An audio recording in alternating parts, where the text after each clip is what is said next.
भगवते वासुदेवाय।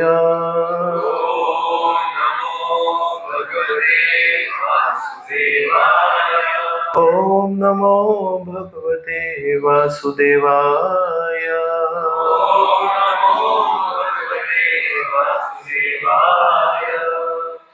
हरे कृष्ण. सर्व भक्तांचं खूप खूप स्वागत. आज आपण श्रीमद भागवतमवर चर्चा करत आहोत. स्कंद क्रमांक 1, अध्याय क्रमांक 2, शीर्षक आहे दिव्यत्व आणि दिव्य सेवा. आणि हा चर्चेसाठी आहे श्लोक क्रमांक 14. तस्मादेकेन मनसा भगवान सात्वतां पतिः श्रोतव्यः कीर्तितव्यश्च ध्येयः पूज्यश्च नित्यदा। तस्मादेकेन मनसा भगवान सात्वतां पतिः श्रोतव्यः कीर्तितव्यश्च ध्येयः पूज्यश्च नित्यदा। तस्मादेकेन मनसा भगवान सात्वतां पतिः श्रोतव्यः कीर्तितव्यश्च ध्येयः पूज्यश्च नित्यदा।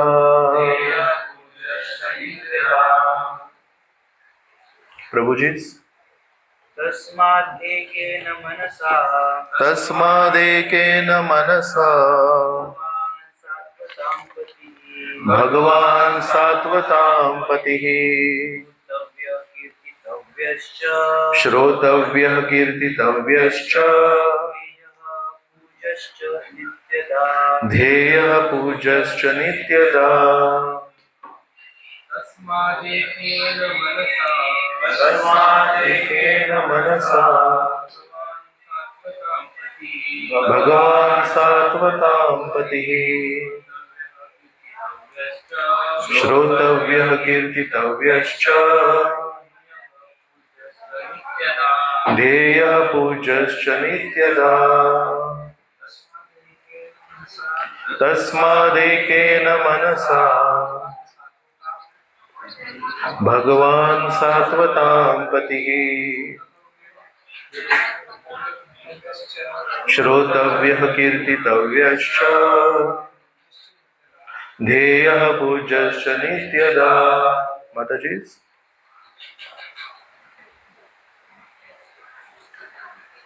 आपण शब्दांचं भाषांतर बघूया, श्लोकाचं भाषांतर बघूया आणि तात्पर्य बघूया. कृष्ण कृपा मूर्ती एसी भक्तिवेदांत स्वामी श्रील प्रभुपादांद्वारे. तर कृपया माझ्यासोबत बोला. तस्मात म्हणून, एकेन एकाग्र, मनसा मनाने, भगवान सात्वतां भक्तांचा, पतिही रक्षक, श्रोतव्यः श्रवण करण्या योग्य, कीर्तितव्यः गौरव करण्या योग्य, च आणि ध्येयः स्मरण ध्यान करण्या योग्य, पूज्यः पूज्य, च आणि नित्यदा सतत किंवा नेहमी. भाषांतर. म्हणून मनुष्याने एकाग्र मनाने भगवंतांविषयी श्रवण, कीर्तन आणि स्मरण करावे आणि त्यांचे पूजन करावे, कारण भगवंत भक्तांचे रक्षक आहेत. तात्पर्य. परम सत्याचा साक्षात्कार हे जीवनाचे अंतिम उद्दिष्ट आहे. म्हणून ते कुठल्याही स्थितीत प्राप्त करून घ्यावे. उपर्युक्त वर्ण आणि आश्रम यांपैकी कोणत्याही वर्ण व आश्रमात श्रवण, कीर्तन, स्मरण आणि पूजन या 4 प्रक्रिया समान आहेत. जीवनाच्या या प्रक्रियांविना कोणीही जगू शकत नाही. जीवनाच्या या 4 तत्वात जीवांची कार्ये समाविष्ट आहेत. विशेषतः आधुनिक समाजात सर्व कार्ये न्यूनाधिक प्रमाणात श्रवण आणि कीर्तन यांवर अवलंबून आहेत. कोणताही मनुष्य कोणत्याही सामाजिक स्तरावर असेल आणि त्याचा गौरव खऱ्या किंवा खोट्या रीतीने दैनिक वृत्तपत्रात होत असेल तर तो अल्पावधीतच विख्यात होतो. कधी कधी विशिष्ट पक्षाच्या राजकीय पुढाऱ्याची प्रसिद्धी वर्तमानपत्राच्या प्रचारातून होत असते. अशा रीतीने क्षुल्लक मनुष्याला थोड्याच अवधीत महत्व प्राप्त होत असते. परंतु अयोग्य व्यक्तीचा खोट्या स्तुतीचा प्रचार कोणत्याही प्रकारे विशिष्ट व्यक्तीसाठी किंवा समाजासाठी कल्याणप्रद होऊ शकत नाही. अशा प्रकाराचा तात्पुरता प्रभाव होतो. अशा प्रचाराचा तात्पुरता प्रभाव होतो, पण त्या प्रचाराचे स्थायी परिणाम होत नाहीत. म्हणून अशी कार्ये करणे म्हणजे काळाचा अपव्यय आहे. ज्याने आपल्या समक्ष सर्व गोष्टी निर्माण केल्या आहेत असे भगवंत हे स्तुतीचा प्रत्यक्ष विषय आहेत. भागवताच्या जन्मादी अस्य या श्लोकात या सत्य गोष्टीची विस्ताराने चर्चा केली आहे. दुसऱ्याची स्तुती करण्याची किंवा ऐकण्याची जी प्रवृत्ती आहे ती प्रवृत्ती स्तुतीचा खरा विषय जे भगवंत त्यांच्याकडे वळविली पाहिजे, तेव्हाच सुखाचे आगमन होईल. ओम अज्ञानतिमिरान्धस्य ज्ञानाञ्जनशलाकया चक्षुरुन्मीलितं येन तस्मै श्रीगुरवे नमः. श्रीचैतन्य मनोभीष्टं स्थापितं येन भूतले स्वयं रूपः कदा मह्यं ददाति स्वपदान्तिकम्. वन्देऽहं श्रीगुरो श्रीयुतपदकमलं श्रीगुरून् वैष्णवांश्च. श्रीरूपं साग्रजाता सहगण रघुनाथान्वितं तं सजीवं साद्वैतं सावधूतं परिजनसहितं कृष्णचैतन्यदेवं श्रीराधा कृष्णपादा सहगण ललिता श्रीविशाखान्वितांश्च. हे कृष्ण करुणा सिंधो दीनबंधो जगत्पते गोपेश गोपिकाकांत राधाकांत नमोस्तुते. तप्तकांचन गौरांगी राधे वृंदावनेश्वरी वृषभानुसुते देवी प्रणमामि हरिप्रिये. वाञ्छाकल्पतरुभ्यश्च कृपा सिन्धुभ्य एव च पतितानां पावनेभ्यो वैष्णवेभ्यो नमो नमः. नमो विष्णुपादाय कृष्णप्रेष्ठाय भूतले श्रीमते भक्तिवेदान्त स्वामिनिति नामिने. नमस्ते सारस्वते देवे गौरवाणी प्रचारिणे निर्विशेष शून्यवादी पाश्चात्य देशतारिणे. जय श्री कृष्ण चैतन्य प्रभु नित्यानंद श्री अद्वैत गदाधर श्रीवासादि गौर भक्त वृंद. हरे कृष्णा कृष्णा कृष्णा हरे हरे हरे राम राम राम हरे हरे.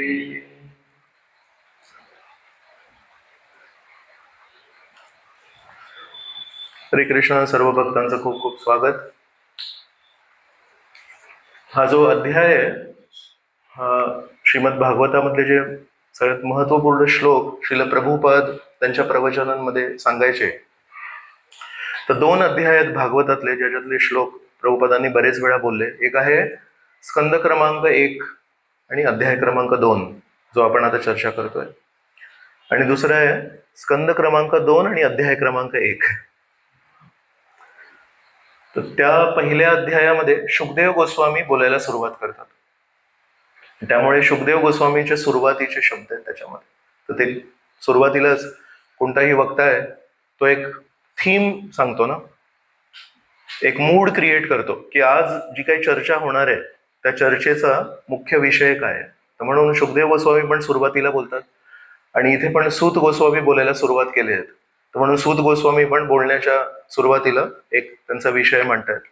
तर म्हणून हे दोन्ही अध्याय खूप महत्वाचे आहेत आणि याच्यातला एक एक श्लोक खरोखर आपले डोळे उघडणार आहे.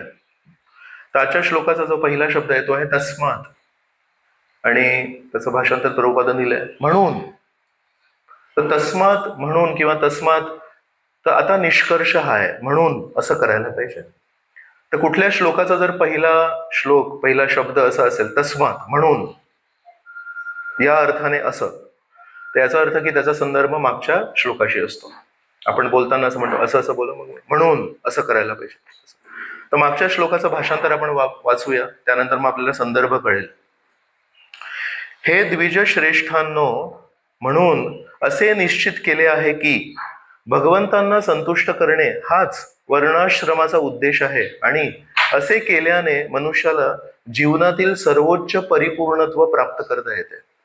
तर मागच्या श्लोकामध्ये होतं की अतः पुंभीर द्विज श्रेष्ठ वर्णाश्रम विभागश स्वानुष्ठितस्य धर्मस्य संसिद्धीर हरितोषणम, की 4 वर्णांमध्ये आणि 4 आश्रमांमध्ये आपण कुठेही असू आणि आपापले कर्तव्य करत असू, पण त्याची पराकाष्ठा, त्याचं पूर्णत्व कधी आहे, जेव्हा संसिद्धीर हरितोषणम, परमेश्वर खुश व्हायला पाहिजेत आपल्या कर्मांनी.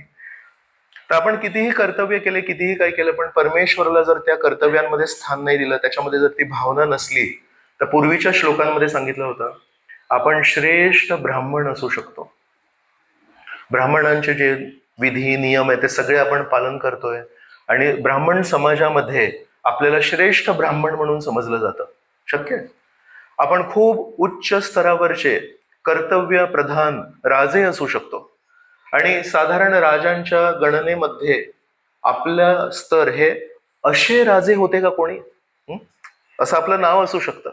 आपण श्रेष्ठ वैश्य असू शकतो, आपण शूद्र असू शकतो, आपण ब्रह्मचारी असू शकतो, आपण गृहस्थ असू शकतो, आपण वानप्रस्थ किंवा आपण संन्यासीही असू शकतो.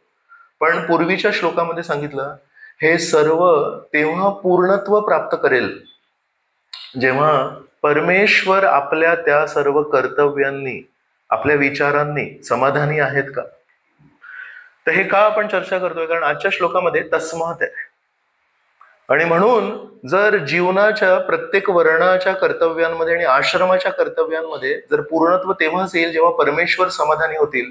म्हणजे आपण क्षणोक्षणी परमेश्वराच्या स्तुतीला, परमेश्वराच्या श्रवणाला, परमेश्वरावर ध्यान करण्याला आणि परमेश्वराची पूजा करण्याला किती महत्व द्यायला पाहिजे. तर म्हणून आज लिहिलंय तस्माद एकेन मनसा. तर नेहमी मनामध्ये हे माहिती पाहिजे, मी बाहेरून काहीही क्रिया करत असेल पण मानसिक स्तरावर मनसा एकच गोष्ट ऍक्च्युली करायची आहे. मी जे काही करीन, जे काही बोलीन, जे काही वागीन, जे काही निर्णय घेईन त्यातून परमेश्वर समाधानी व्हायला पाहिजेत. तर म्हणून श्रोतव्य कीर्तितव्यश्च ध्येय पूज्य 4 गोष्टी आहेत. गंतव्य हा शब्द माहिती आपल्याला, गंतव्य स्थान म्हणजे जिथे जाण्या योग्य आहे. तर श्रोतव्य तसा शब्द येतो, जे श्रवण करण्या योग्य आहे. हे कान त्याच्यासाठी दिलेत. कीर्तितव्य, गंतव्य, श्रोतव्य, कीर्तितव्य, ध्येय, पूज्य, सगळ्या त्या क्रियापदाला शेवटी य लावलंय.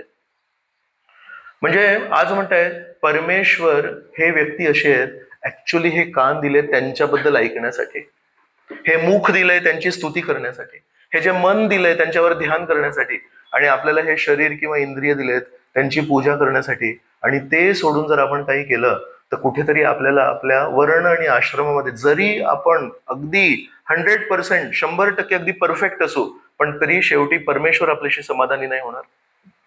साधारण आपला जो एक नॉर्मल समाज आहे त्या समाजामध्ये अनेक वेळा असं ऐकतो आपण, इतकं पण वाहून जायला नाही पाहिजे. ऐकलंय? अरे परमेश्वराला स्थान द्यायला पाहिजे, नास्तिक नको बनूस तू. ठीक आहे, तू परमेश्वराच्या मंदिरात जातोस, स्तुती करतोस, काय आपलं नाव गाव काहीतरी करत असतोस तू, पण किती. आणि याचं श्रेष्ठ उदाहरण आपल्या संस्कृतीमध्ये तुकाराम महाराज जे नित्य हरिनाम करतायत, जे परमेश्वराची नित्य स्तुती करतायत, त्यांचं नाव त्यांच्या गावामध्ये कशा पद्धतीने उच्चारलं जायचं. एक आदराने उच्चारलं जायचं की एक ज्याला स्पष्टता नाहीये, ज्याला त्याच्या कर्तव्यांबद्दल स्पष्टता नाहीये, जो नीट त्याचे कर्तव्य करत नाहीये, या दृष्टीने बघितलं जायचं. तर समकालीन त्या काळी तुकाराम महाराजांना आदर नव्हता. फार मोजक्या लोकांना लक्षात येत होतं की तुकाराम महाराजांचा काय स्तर आहे, आणि ते गेल्यानंतर जेव्हा त्यांच्या त्याला नाकारू नाही शकत ना.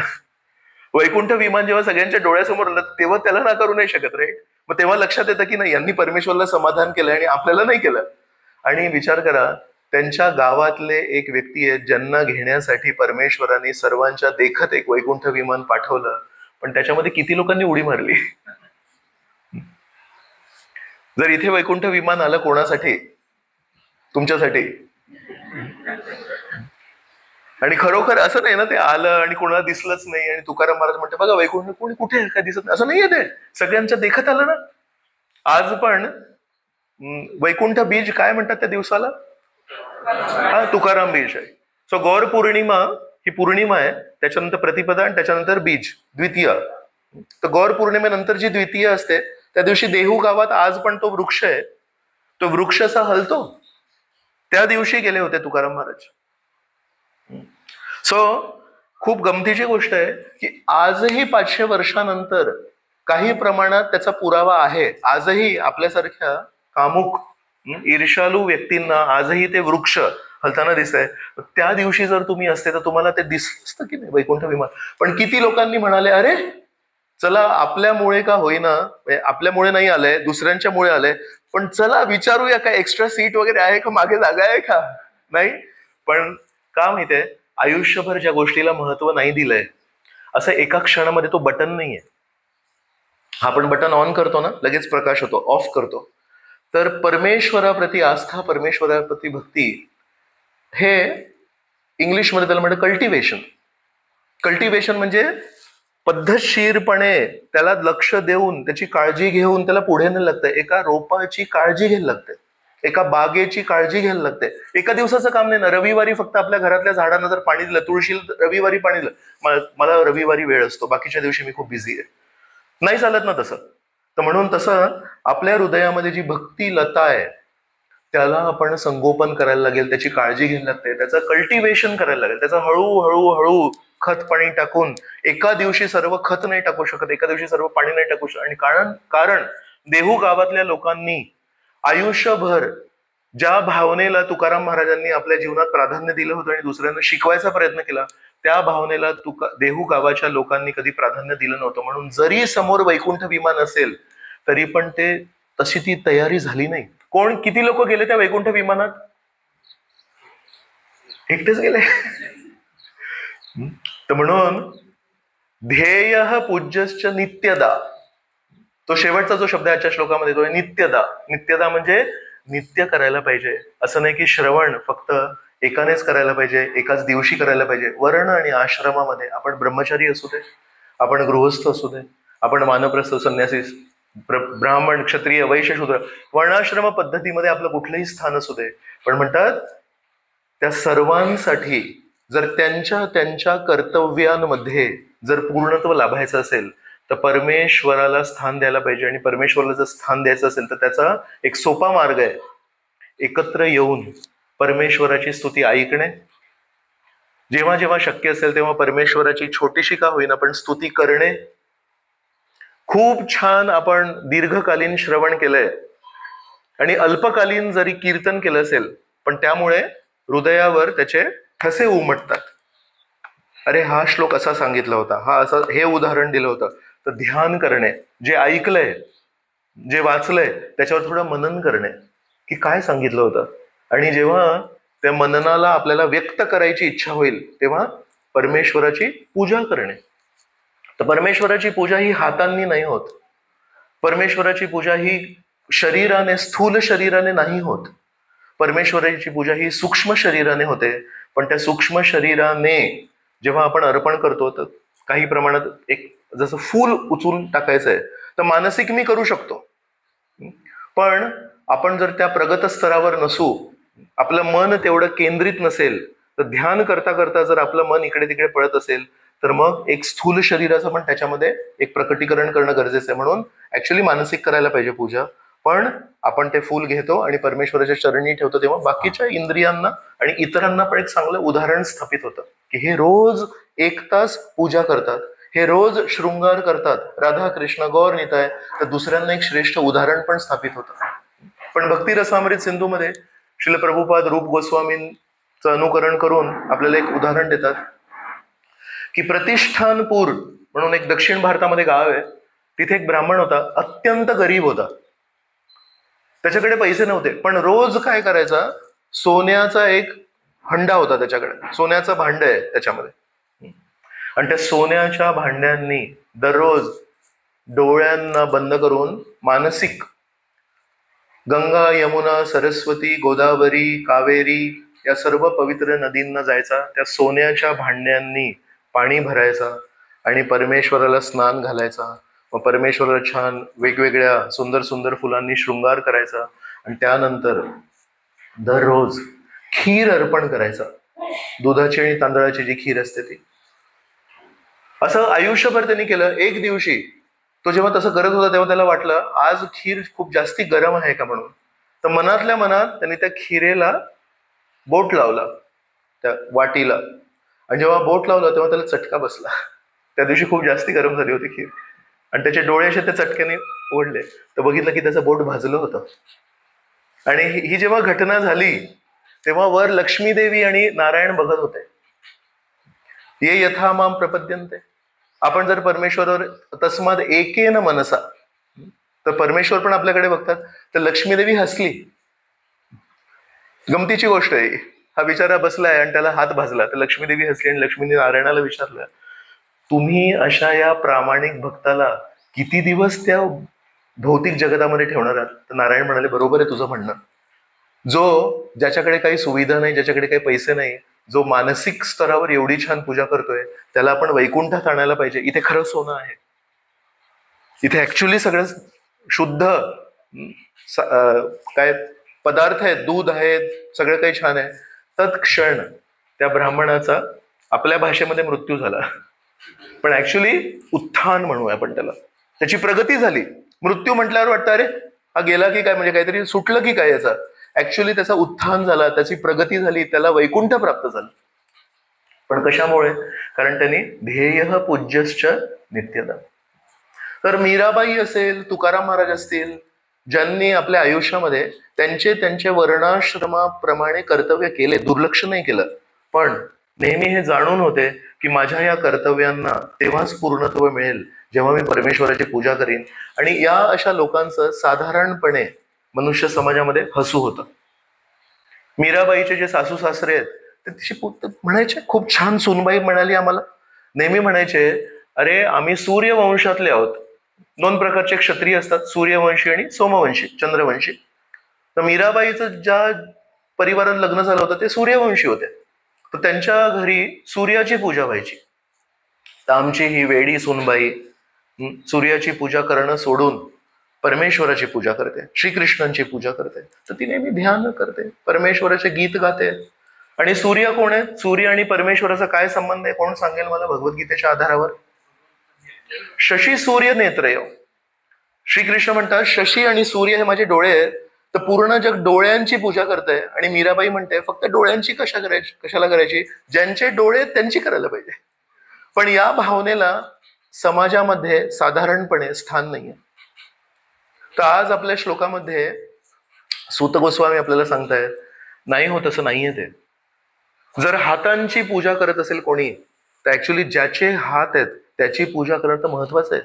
जर डोळ्यांची कोणी पूजा करत असेल तर ज्याचे डोळे आहेत त्याची पूजा करणं किती महत्वाचं आहे. जर आपण कोणाच्या पायांची पूजा करत असू तर ज्याचे ते पाय आहेत त्याची पूजा करणं किती महत्वाचं आहे.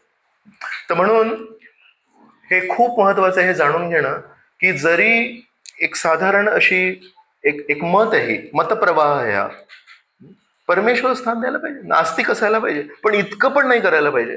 पण श्रीमद भागवतामध्ये म्हणताय ध्येयस पूज्यश्च नित्यदा. तुम्ही बाह्य रूपावर करा किंवा मानसिक रूपावर करा. जर तुम्हाला श्रेष्ठ ब्राह्मण बनायचं असेल समाजाच्या दृष्टीने तर करा किंवा नका करू, पण जर परमेश्वराला प्रसन्न करायचं असेल, परमेश्वराच्या दृष्टीने तुम्हाला श्रेष्ठ ब्राह्मण, श्रेष्ठ क्षत्रिय, श्रेष्ठ वैश्य, श्रेष्ठ शूद्र बनायचं असेल तर मग नेहमी हा विचार करायला पाहिजे, कशा प्रकारे मी परमेश्वराला माझ्या जीवनामध्ये खूप चांगलं स्थान देऊ.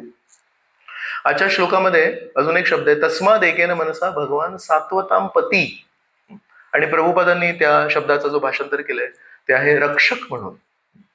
तर या जगात पण पत्नीचे रक्षक कोण आहेत? पती आहेत. लग्न केल्यानंतर धर्मपत्नी आणि धर्मपती.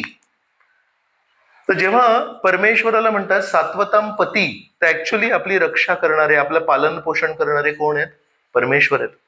श्रीकृष्ण भगवद्गीतेमध्ये म्हणतात, सर्व योनिषु कौंतेय अहम बीज प्रदापिता. मी तुमचा पिता पण आहे आणि रक्षक या दृष्टीने, पालन करणं या दृष्टीने पती पण आहे.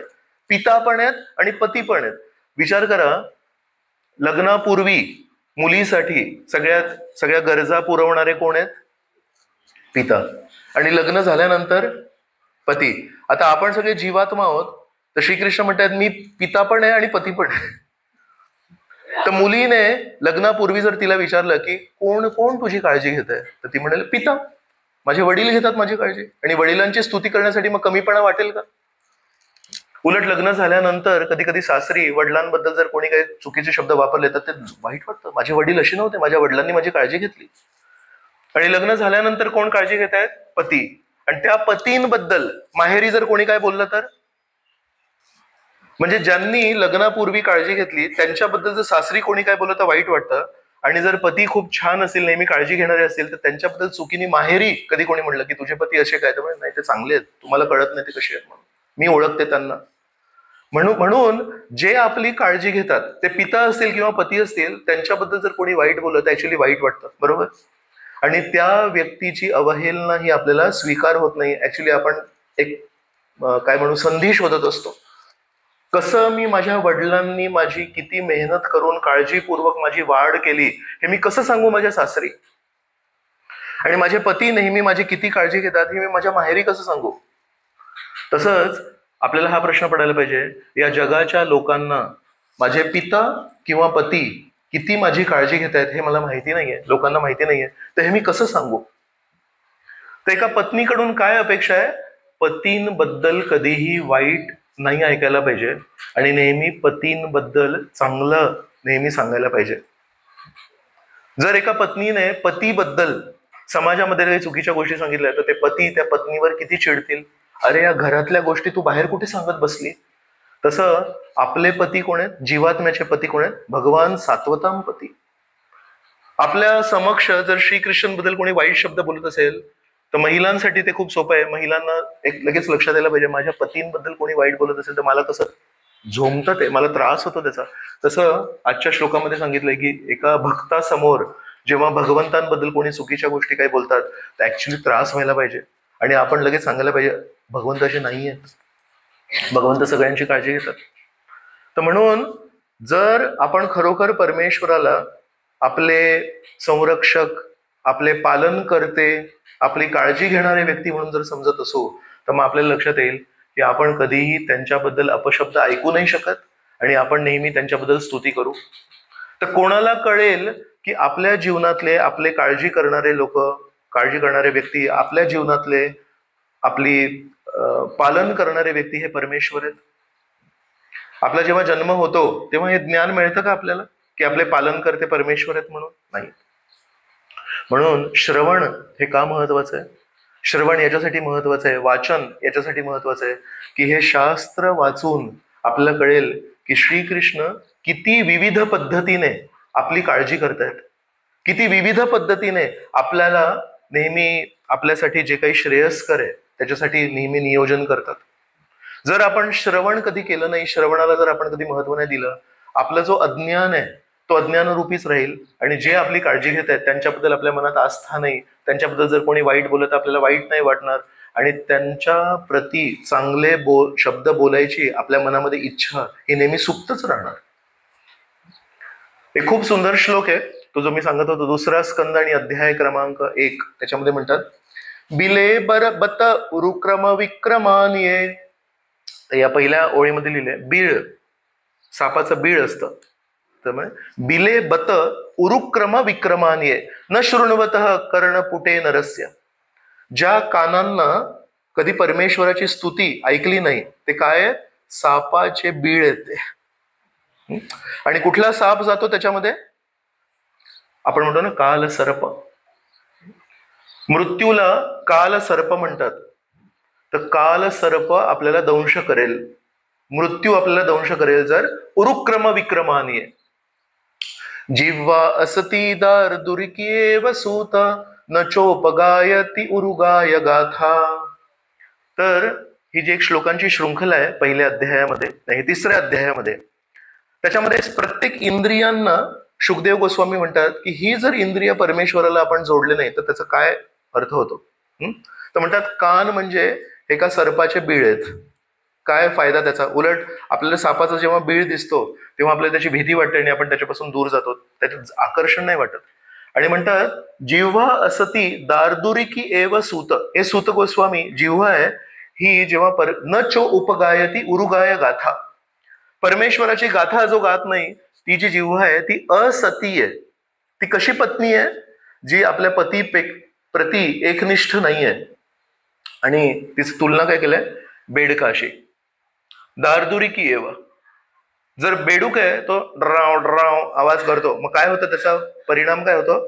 सापाला ऐकू जातं आणि साप तिथे येतो आणि त्याला ठार मारतो. तर ज्या जिव्हेतून परमेश्वराची गाथा कधी कोणी गात नाही तर ती एका बेडकाची जिव्हा आहे. असती आहे ती पतीला सोडून दुसऱ्यांची स्तुती करते ती. आणि नंतर म्हणतात जे डोळे परमेश्वराचं रूप कधी बघत नाही त्या डोळ्यांची तुलना करतात मोरपंखामध्ये पण डोळे असतात. तर म्हणतात त्या मोरपंखाचे जे डोळे आहेत ते काही कामाचे नाही आहेत, त्याच्याने आपल्याला दृष्टी नाही मिळत. मोरपंखाचा जर डोळा इथे डोळ्यांना लावला तर दिसतं का आंधळ्या माणसाला? नाही दिसत. तर म्हणतात ज्या व्यक्तीचे डोळे कधी परमेश्वराचं रूप नाही बघत ते मृत डोळे आहेत मोरपंखाचे.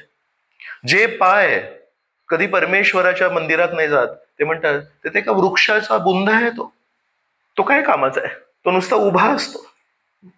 जे डोकं, जे शिर परमेश्वरासमोर कधी नमन नाही करत, कधी नमस्कार नाही करत, ते म्हणतात ते फक्त एक वजन आहे. तर जेव्हा माणूस बुडत असतो पाण्यामध्ये, समजा पडला आणि बुडत असेल आणि त्याच्या डोक्यावर जर खूप वजन असेल तर काय होईल? अजून जास्ती बुडेल. तसंच म्हणतात ज्या डोक्याला कधी परमेश्वरासाठी नमन नाही केलं ते बेसिकली तो ऑलरेडी बुडतोय.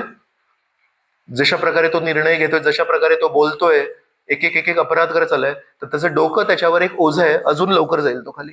तर म्हणून परमेश्वरासाठी हे डोळे आहेत, परमेश्वरासाठी हे तोंड आहे, परमेश्वरासाठी हे कान.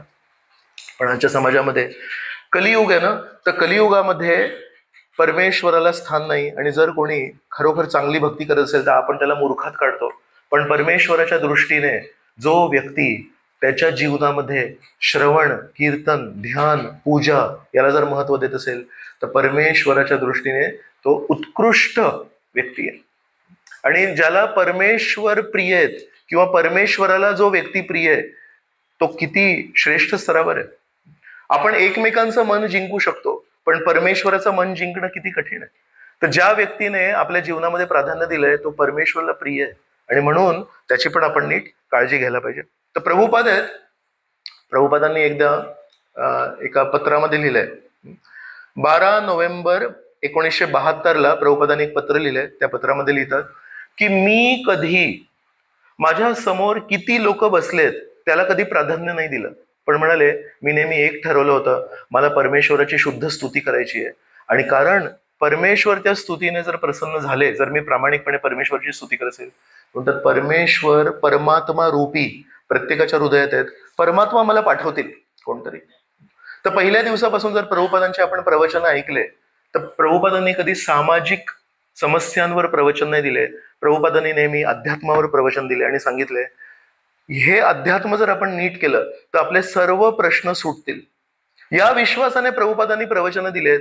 असं नाही की 1965 मध्ये जेव्हा इस्कॉनची सुरुवात केली तेव्हा ते जे प्रवचन होते ते थोडे सामाजिक स्तरावर होते आणि नंतर मग प्रभुपादांनी शुद्ध भक्तीचे प्रवचन दिले. जर आपण ते जुने जरी प्रवचन ऐकले तरी प्रभुपाद नेहमी म्हणतील हरिनाम करायला पाहिजे, श्रीमद भागवत ऐकायला पाहिजे.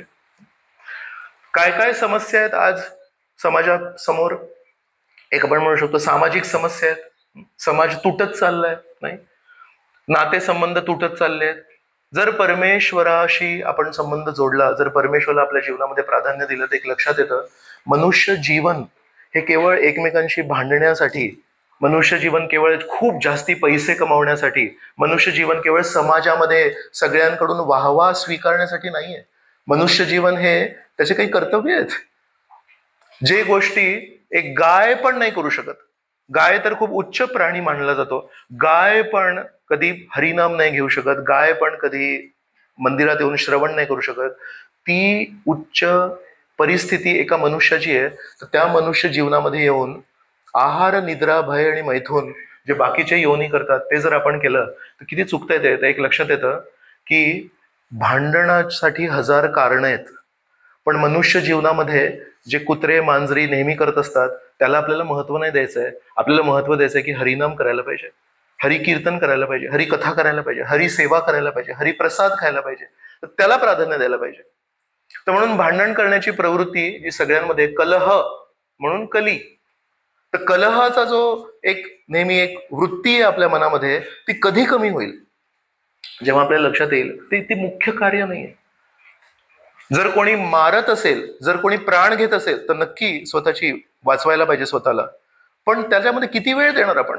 तर मुख्य गोष्ट आहे, दिवस चाललेत, गौर पौर्णिमा गेली, रामनवमी पण गेली, आता बलराम पौर्णिमा येईल, आता जन्माष्टमी येईल. जन्माष्टमीच्या आयोजनामध्ये परत सगळे आपण बिझी होऊ. जन्माष्टमी झाल्यानंतर यात्रा येते, यात्रेनंतर परत आपल्या सेंटरची यात्रा येते, परत गौर पौर्णिमा येते. वर्ष निघत चाललेत, पण आपली मानसिक काही प्रगती होते का? परमेश्वराप्रती काही ओढ होते का? तर म्हणून सामाजिक जे या जगासमोर जे समस्या आहेत, ते खरोखर परमेश्वरासाठी जेव्हा आपण प्राधान्य देऊ, तेव्हा एक लक्षात येतं की काही गोष्ट असतात, पण काही गोष्टींना, प्रत्येक गोष्टीला लक्ष नाही देऊ शकत. प्रत्येक गोष्टीमध्ये हात टाकायला गेलो तर वेळ कमी पडतो जप करायला. तर म्हणून सामाजिक समस्या आहेत त्या तेव्हा सुटतील. भावनिक समस्या आहेत, कोणाला कोणाप्रती प्रेम नाही, घरातल्या घरात एकमेकांप्रती विश्वास नाही, या समस्या कशा सुटतील? परमेश्वराच्या या भक्तीने. जेव्हा आपल्याला लक्षात येईल हा व्यक्ती मला प्रेम करतो की नाही हे इतकं महत्वाचं नाहीये, पण एक खूप महत्वाचं आहे, परमेश्वराने भगवद्गीतेमध्ये सांगितलंय की मी सर्वांवर प्रेम करतोय, पण माझ्याशी नातं कोणी जोडत नाहीये. तर आपल्या सर्वांच्या जीवनामध्ये एक व्यक्ती आहेत, ते नेहमी आपल्याकडे असे हात करून आहेत, आता पण उभे आहेत, ते दोन हात असे आहेत आणि म्हणतायत माझ्याकडे येणार का? तर जो व्यक्ती आपल्याला हात दाखवतोय मिठी मारायला, त्याच्याकडे आपण फार क्वचितच बघतो. आणि जे व्यक्ती आपल्याला असा हात वर करतात मारण्यासाठी, त्याच्याकडे आपण वारंवार बघतो आणि पण म्हणतो, पण हा का मारतोय मला, हा मला असं का करतोय? जो मिठी मारायला तयार आहे त्याच्याकडे आपण लक्षात येत नाही. तर जेव्हा आपल्याला लक्षात येतं कोण आपल्याला किती प्रेम करतंय, त्याच्यावर आपलं नियंत्रण नाहीये, पण जो व्यक्ती आपल्याला प्रेम करतोय त्याला आपण प्रतिसाद द्यायला पाहिजे, याच्यावर आपलं नियंत्रण आहे ना. तर म्हणून ज्या भावनिक समस्या आहेत, मला प्रेम करायला कोणी नाहीये, मला खरोखर कोणावर विश्वास नाहीये, परमेश्वरावर नाहीये विश्वास, परमेश्वराने कोणाचा विश्वासघात केलाय आजपर्यंत? आहे कोणी? तर म्हणून परमेश्वर नेहमी आपण हाक मारली तर धावून येतात. तर म्हणून आपल्या ज्या मानसिक समस्या आहेत त्या भक्तीने सुटणार आहेत, सामाजिक समस्या आहेत त्या भक्तीने सुटणार आहेत, आर्थिक समस्या आहेत, आर्थिक समस्या कुठून निर्माण होतात? लोभापोटी. सगळ्यांसाठी सगळं परमेश्वराने बनवलंय, हत्तीसाठी पण खायला परमेश्वराने योग्य सगळं नियोजन केलंय, आणि मुंग्यांसाठी पण जेवढं काही गरजेचं आहे ते परमेश्वराने नियोजन केलंय. मुंगीला पण तिचं मिळतं, हत्तीला पण तिचं मिळतं, वानरांना तिचं मिळतं, गायीला तिचं मिळतं. फक्त एकच प्राणी आहे जो म्हणतो मला योग्य नाही मिळत, मला अजून काहीतरी करायला लागेल. लोभापोटी आपण शेजारच्या ताटातलं घेण्यामध्ये पटाईत झालो आहोत.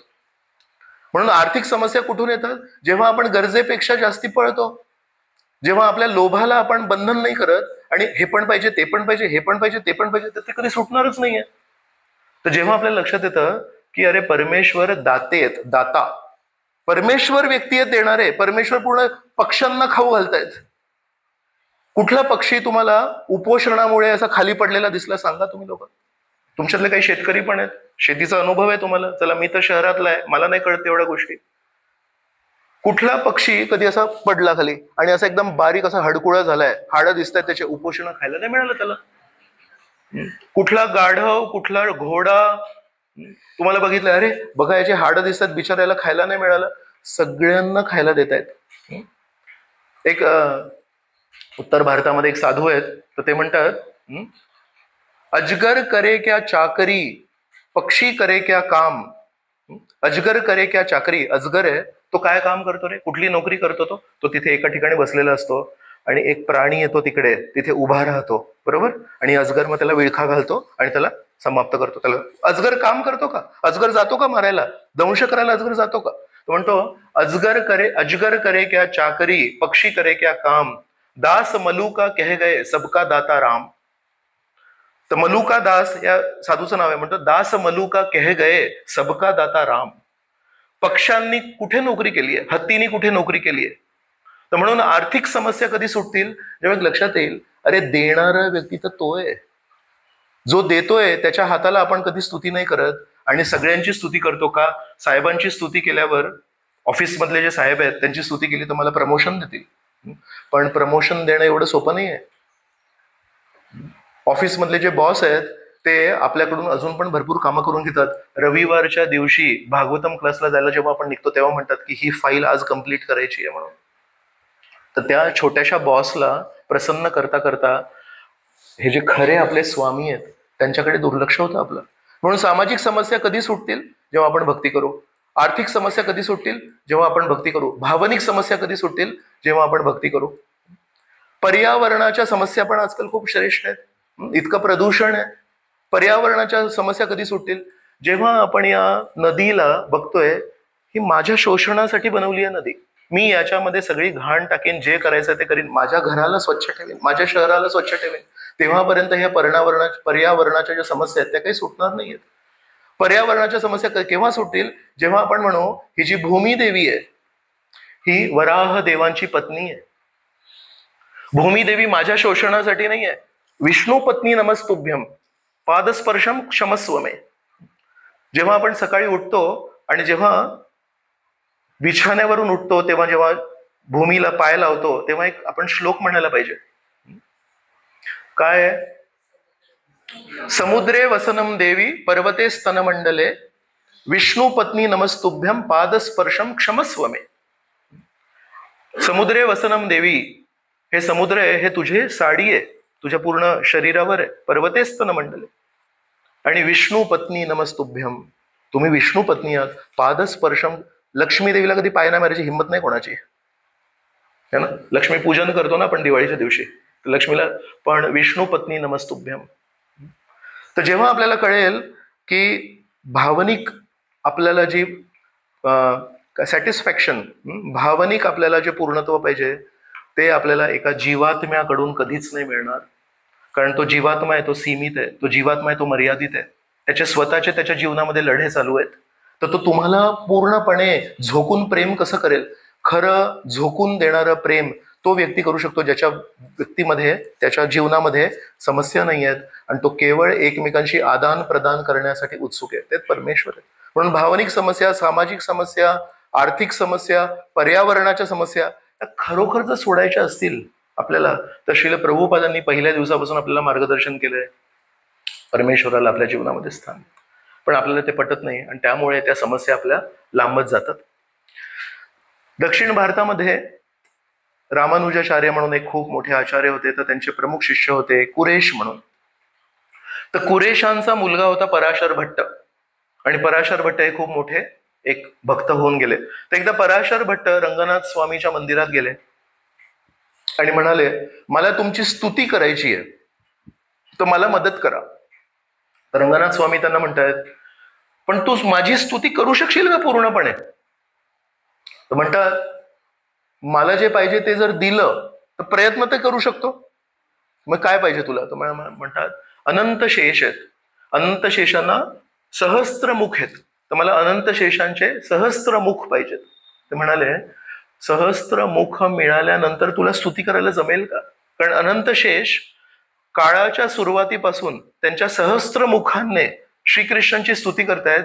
एका दिवसामध्ये श्रीकृष्ण जेवढ्या लीला करतात त्याची अजून पूर्णता आली नाहीये.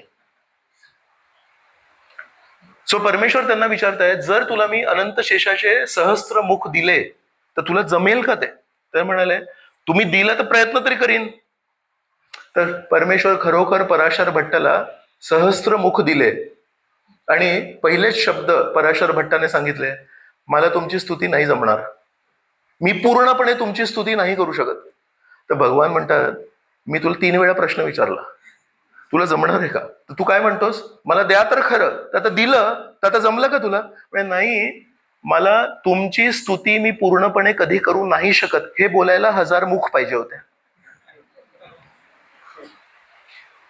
मला तुमची स्तुती पूर्ण करण्यासाठी 1000 मुख नव्हते पाहिजे. मला हे सांगायचं होतं तुम्हाला की तुमची स्तुती पूर्णपणे करण्यासाठी 1000 मुख लागतात. हे 1 मुख तुमची स्तुती करू नाही शकत हे सांगण्यासाठी अपूर्ण आहेत. म्हणजे आपण किती कमी पडतोय. तर नेहमी आपण परमेश्वराची स्तुती करायला पाहिजे, परमेश्वराला आपण नेहमी गुणगान करायला पाहिजे. परमेश्वराचं एक नाम आहे उत्तम श्लोक.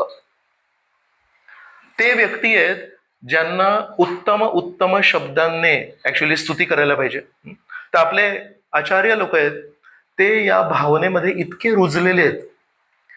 कधी कधी भागवतामध्ये एक दुष्ट व्यक्ती असतो आणि तो श्रीकृष्णांसमोर येतो आणि तो कधी कधी परमेश्वराला अपशब्द बोलतो आणि त्या अपशब्दांवर विश्वनाथ चक्रवर्ती ठाकूर असतील, श्रीधर स्वामी असतील, यांना इतकी परमेश्वराची स्तुती करायची सवय आहे, त्या अपशब्दांमध्ये पण त्यांना परमेश्वराची स्तुती मिळते. आपण 2 उदाहरणं बघूया. मथुरेमध्ये श्रीकृष्णांना बोलवले, श्रीकृष्णांनी बलरामांना, आणि जरासंध 17 वेळा त्यांच्यावर आक्रमण करतो. तर पहिल्या वेळेस जेव्हा आक्रमण करतो तेव्हा कृष्ण आणि बलराम आतमध्ये बसलेले असतात मथुरेमध्ये. तर बाहेर येतात का? ते दोघं बाहेर नाही आले तर मथुरा नगरी उद्ध्वस्त होईल. तर तेव्हा जरासंध त्यांना काय म्हणतो, हे कृष्ण पुरुषधम. पुरुष अधम याचा अर्थ काय? सर्व पुरुषांमध्ये तू अधम आहेस. तर त्यांना अपशब्द बोलतोय. नंतर म्हणतात, गुप्तेन तू नेहमी पळून जातोस. आता तू काय केलंस? तू आतमध्ये पळालास. जेव्हा कंसाने तुला मारण्यासाठी बेत रचला तेव्हा तू काय केलंस? वृंदावनाला पळून गेलास. तर तू गुप्त होतोस, पळून जातोस तिथून. नंतर म्हणतात, त्वया मंद. मंद म्हणजे मंद बुद्धीचा आहेस तू, मूर्ख माणूस आहेस, तुला कळत नाही काय करायचं. नंतर म्हणतात, बंधुहन म्हणजे तुझ्या नातेवाईकांना तू मारतोस. तू किती नीच माणूस आहेस रे, तुझ्या मामाला तू मारलंस. बंधुहन. आणि अजून एक शब्द म्हणतात, याही. याही म्हणजे जा, निघून जा इथून, मला तुझ्यासोबत युद्ध नाही करायचंय. तर जरासंध 23 अक्षौहिणी सेना घेऊन येतात आणि 23 अक्षौहिणी सेना घेऊन आलेल्या जरासंधाला मारण्यासाठी केवळ 2च मुलं बाहेर येतात, कृष्ण आणि बलराम. त्यांच्याकडे अक्षौहिणी नाहीये सेना. त्या दिवशी श्रीकृष्णांचे कोण आहेत साथीदार? गोपमित्र. गोपमित्रांना कुठे युद्धामध्ये कोण? ते महाभारतामध्ये किती अक्षौहिणी सेना होती टोटल? 18. 11 अक्षौहिणी कौरवांची होती आणि पांडवांची 7 अक्षौहिणी होती. जरासंधाने एकट्याने 23 अक्षौहिणी सेना आणली आणि या 23 अक्षौहिणी सेनाला युद्ध करण्यासाठी केवळ कृष्ण आणि बलराम समोर येऊन उभे आहेत. म्हणून जेव्हा अर्जुन म्हणतात ना, मला पळून जायचंय, आणि श्रीकृष्ण म्हणतात, अजिबात पळून नाही जायचं, बस इथे उभा राहा, अजिबात युद्ध नाही करायचं. आपल्याला वाटेल हे बोलणं सोपं आहे प्रभूजींचं भगवंतांसाठी.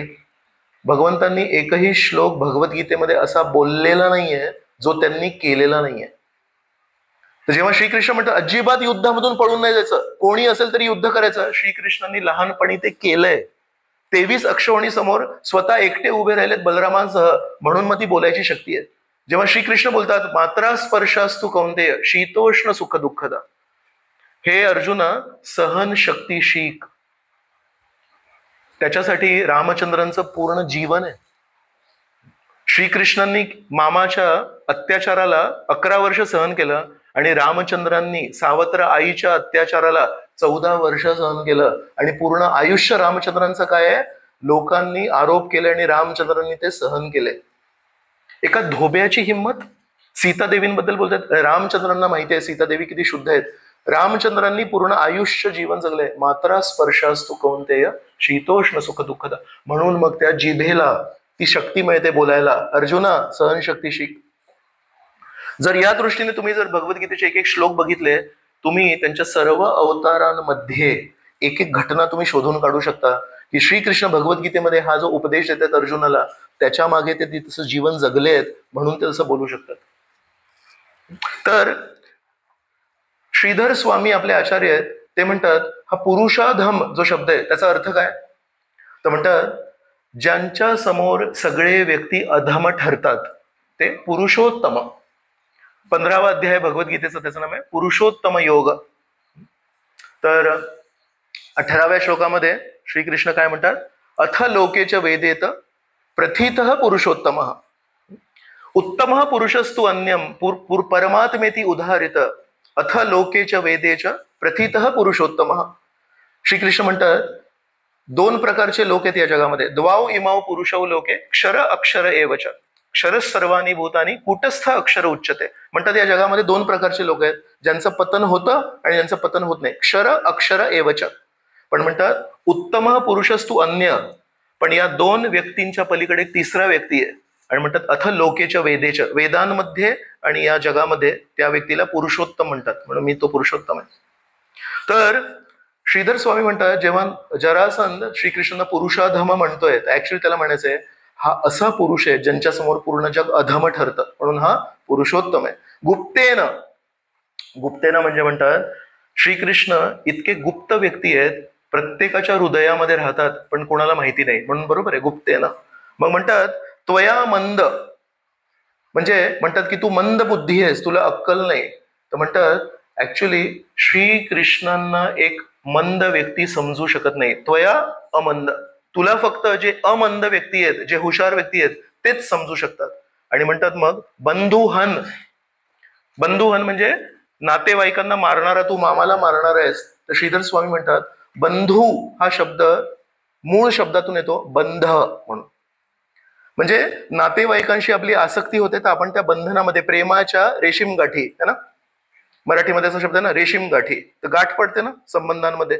तर बंधन आणि बंधू हे शब्द जुळलेले आहेत, म्हणजे ज्यांच्याशी भावनांची गाठी जुळतात, बंधनं जुळतात ते आपले बंधू. तर म्हणतात त्या दृष्टीने बंधुहन म्हणजे जो व्यक्ती लोकांच्या जीवनातले बंधन कापतो तो म्हणतो बंधुहन. तर परमेश्वर मुक्ती प्रदाता आहेत म्हणून बंधुहन. आणि याही म्हणजे इथून निघून जा. तर श्रीकृष्णानं सांगतायत जा रे श्रीकृष्णा, पूर्ण पृथ्वीवर प्रचार कर आणि सगळ्यांचे बंधनं काप आणि सगळ्यांना वैकुंठाला घेऊन जा. तर ही दृष्टी कशी काय मिळते आचार्यांना, कारण नेहमी मनामध्ये ती भावना आहे नाही परमेश्वराची स्तुती करायला पाहिजे, परमेश्वराची स्तुती करायला पाहिजे.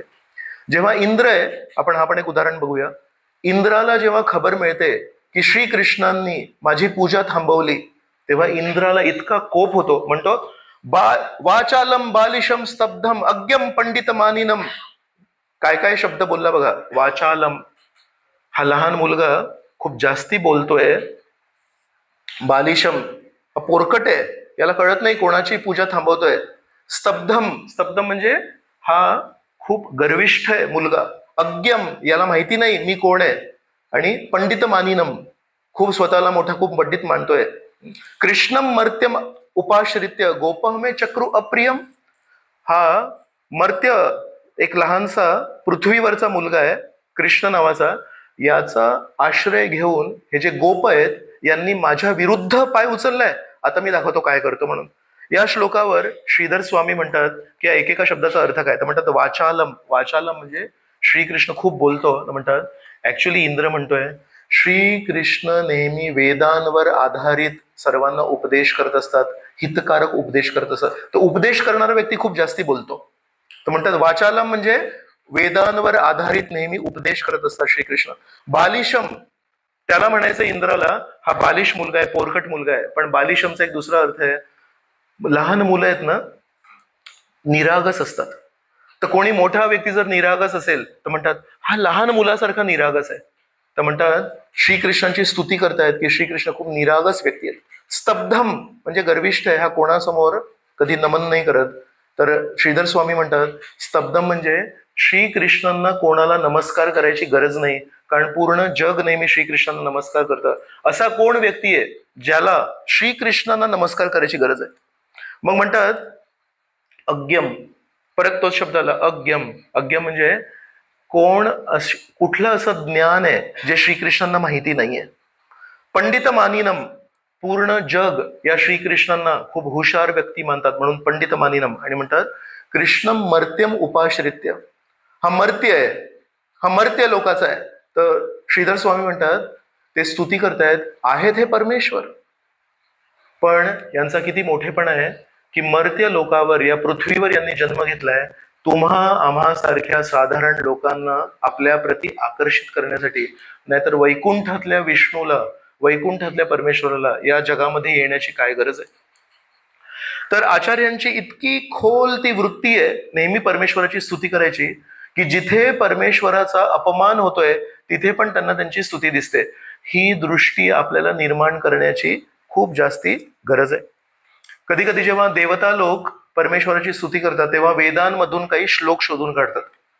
आणि श्रीमद भागवताच्या 10व्या स्कंदाच्या अध्याय क्रमांक 88चं शीर्षक काय आहे? 88चं शीर्षक आहे वेदांद्वारे श्रीकृष्णांची स्तुती. तर श्रीकृष्णांची कोणी कोणी स्तुती केली आहे?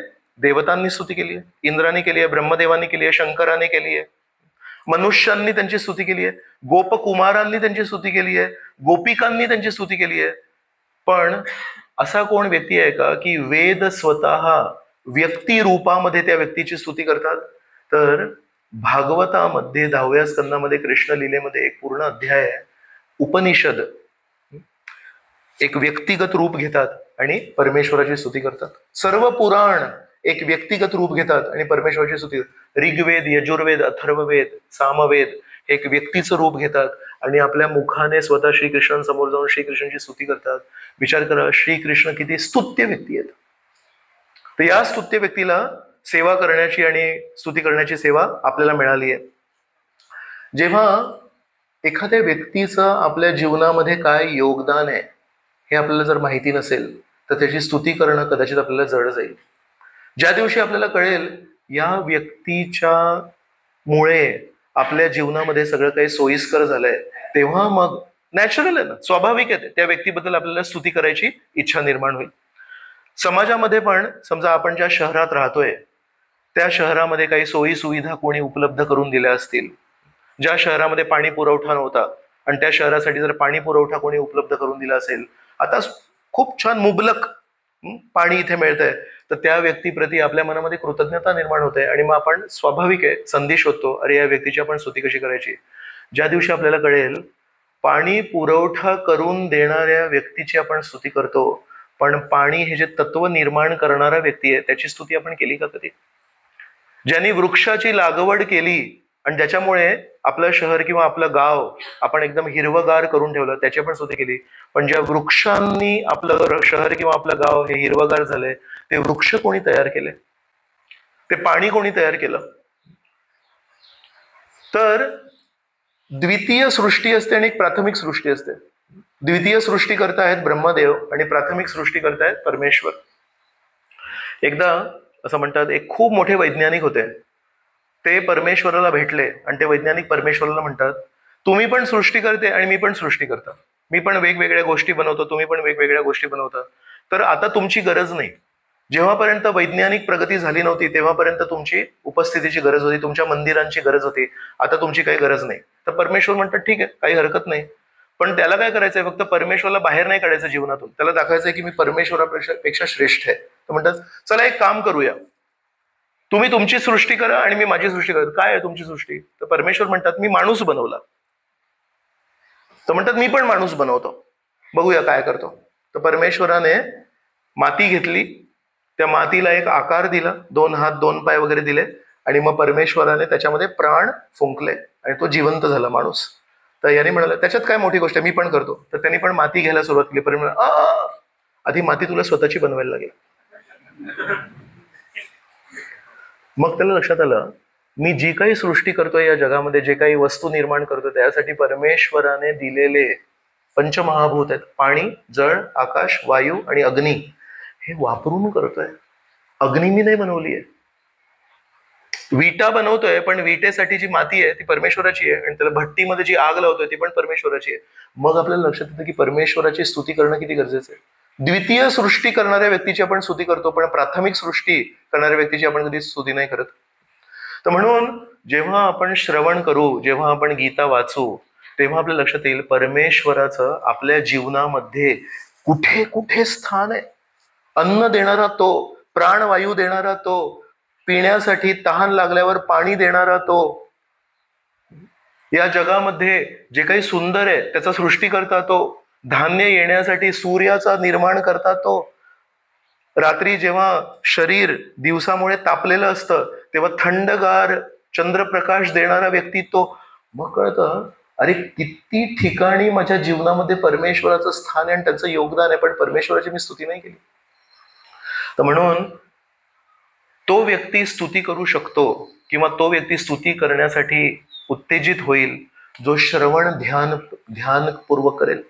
ज्यांनी कधी परमेश्वराची स्तुती कधी ऐकली नाहीये तो स्तुती कशी करेल. तर म्हणून पहिली पायरी आहे श्रवण आपण नित्य करायला पाहिजे आणि मग लक्षात येईल की परमेश्वराचं आपल्या जीवनामध्ये काय स्थान आहे. साधारणपणे बघा, कधी चांगला रिझल्ट लागला कोणाचा, मार्क चांगले पडले, तर तो मुलगा घरी येताना असा नाचत गात येतो की नाही. मग आई बाबा म्हणतात काहीतरी चांगलं घडलेलं दिसतंय, तू असा गाणे गात गात उड्या मारत मारत आलायस. तर श्री चैतन्य महाप्रभू आहेत, याचा आध्यात्मिक आपल्याला दृष्टिकोन देतात. जेव्हा भौतिक काहीतरी गोष्ट चांगली घडते आपल्या जीवनामध्ये तेव्हा आपण गात गात उड्या मारत मारत आपल्या घरी येतो.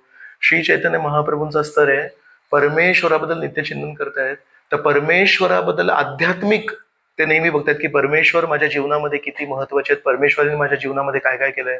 म्हणून श्री चैतन्य महाप्रभू नेहमी गातायत का, श्री चैतन्य महाप्रभू नेहमी नृत्य का करतायत, तर आध्यात्मिक स्तरावर त्यांना असं वाटतंय माझं जीवन किती छान आहे, परमेश्वराने मला किती कृपा दिली आहे. तर जेव्हा आपल्याला लक्षात येईल की ऍक्च्युली परमेश्वराने मला न मागता भरपूर काही दिलंय, मागण्या कधी कधी देत नाहीत परमेश्वर. तर जर आपलं लक्ष मागण्यांकडे असेल तर नेहमी आपला चेहरा रडवेलाच असेल, कारण मागण्या पुरवल्या नाही हो जगन्नाथजींनी. मला हे पण पाहिजे होतं, ते पण पाहिजे होतं, ते दिलं जगन्नाथजींनी. पण जर आपण बघितलं न मागता परमेश्वराने भरपूर काही दिलंय, मग आपल्याला नेहमी वाटेल चला थोडं गाऊया का, चला थोडं नृत्य करूया का, मग पाय जड नाही होत. तर म्हणून जेव्हा आपण श्री चैतन्य महाप्रभूंच्या दृष्टीने बघू की श्रीकृष्ण हे देणारे व्यक्ती आहेत, श्रीकृष्ण हे घेणारे व्यक्ती नाही आहेत, तेव्हा मग आपल्याला संकीर्तनामध्ये पण भाग घेण्यासाठी खूप मदत होईल. तर एकदा परमपूज्य राधानाथ महाराज म्हणत होते की जेव्हा आपल्या समोर दुसऱ्या व्यक्तीची स्तुती होते तेव्हा आपल्याला त्रास का होतो. तर म्हणत होते की जशा प्रकारे पोटाला अन्न दिल्या विना पोट हे नेहमी उपाशी राहणार, तसं म्हणत होते हृदयाला खरोतर परमेश्वराच्या स्तुतीची भूक आहे, पण ती परमेश्वराची स्तुती कारण आपण नाही करत म्हणून आपण उपाशी आहे. मग जेव्हा आपण उपाशी आहे तर आपल्याला असं वाटतं की माझं पोट भरायला पाहिजे, माझी कोणतरी स्तुती करायला पाहिजे. आणि त्या अशा उपाशी परिस्थितीमध्ये जेव्हा दुसऱ्याची स्तुती होते तेव्हा मग इथे आग होते. ज्या व्यक्तीने 3 दिवसांपासून काही खाल्लं नाहीये तो तिथे उपस्थित आहे, पोट असं आतमध्ये गेलंय आणि त्याच्या शेजारी दुसऱ्याला मस्त वाढतायत, ईर्ष्या निर्माण होते, अरे याला काय एवढं खायला मिळतंय, मला का नाही मिळत आहे. तर जेव्हा केव्हा आपल्याला दुसऱ्याच्या स्तुतीमुळे आग लागत असेल तर आपल्याला तेव्हा ती आग ओळखायला पाहिजे आणि नेहमी तेव्हा विचार करायला पाहिजे माझ्या पोटात आग का लागली आहे, कारण माझं पोट रिकाम आहे आणि ऍक्च्युली आपल्याला जी भूक आहे ती आहे परमेश्वराच्या स्तुतीची. ठीक आहे, याची स्तुती करून मला काय फायदा आहे, पण परमेश्वराची स्तुती करून तर मला फायदा आहे ना, परमेश्वराची स्तुती करून असं मला मिळणार आहे. तर जेव्हा जेव्हा असं आपल्याला एक लक्षात येतं की परमेश्वराच्या स्तुती होत असताना आपल्याला नीरस वाटते कधी कधी. कोणतरी श्रीकृष्णांबद्दल बोलतायत, रामचंद्रांबद्दल बोलतायत, काल कृष्ण मुरली प्रभूंनी हनुमानजींची स्तुती केली, तर खरोखर तेव्हा विचार करायला पाहिजे की श्रीकृष्णांची कोणतरी स्तुती करतायत आणि मला तो रसच नाही मिळत आहे, मला त्याचं इंटरेस्टिंग वाटत नाहीये.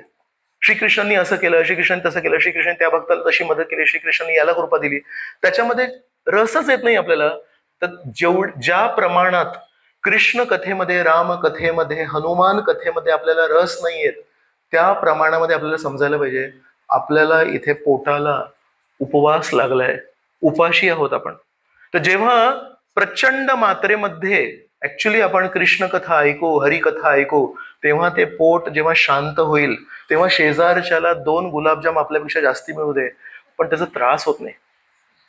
तर म्हणून हरिकथा ही नेहमी आपल्याला आपले आचार्य सांगतायत, श्रीकृष्ण स्वतः सांगतायत, मच्चित्ता मद्गत प्राण बोधयंतः परस्परम कथयंतश्च माम नित्यम तुष्यंती च रमंती च.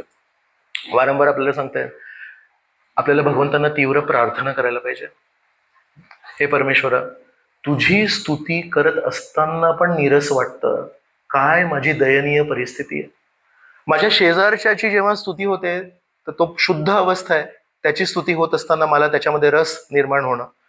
पण तुझी स्तुती होत असताना पण मला निरस वाटतं.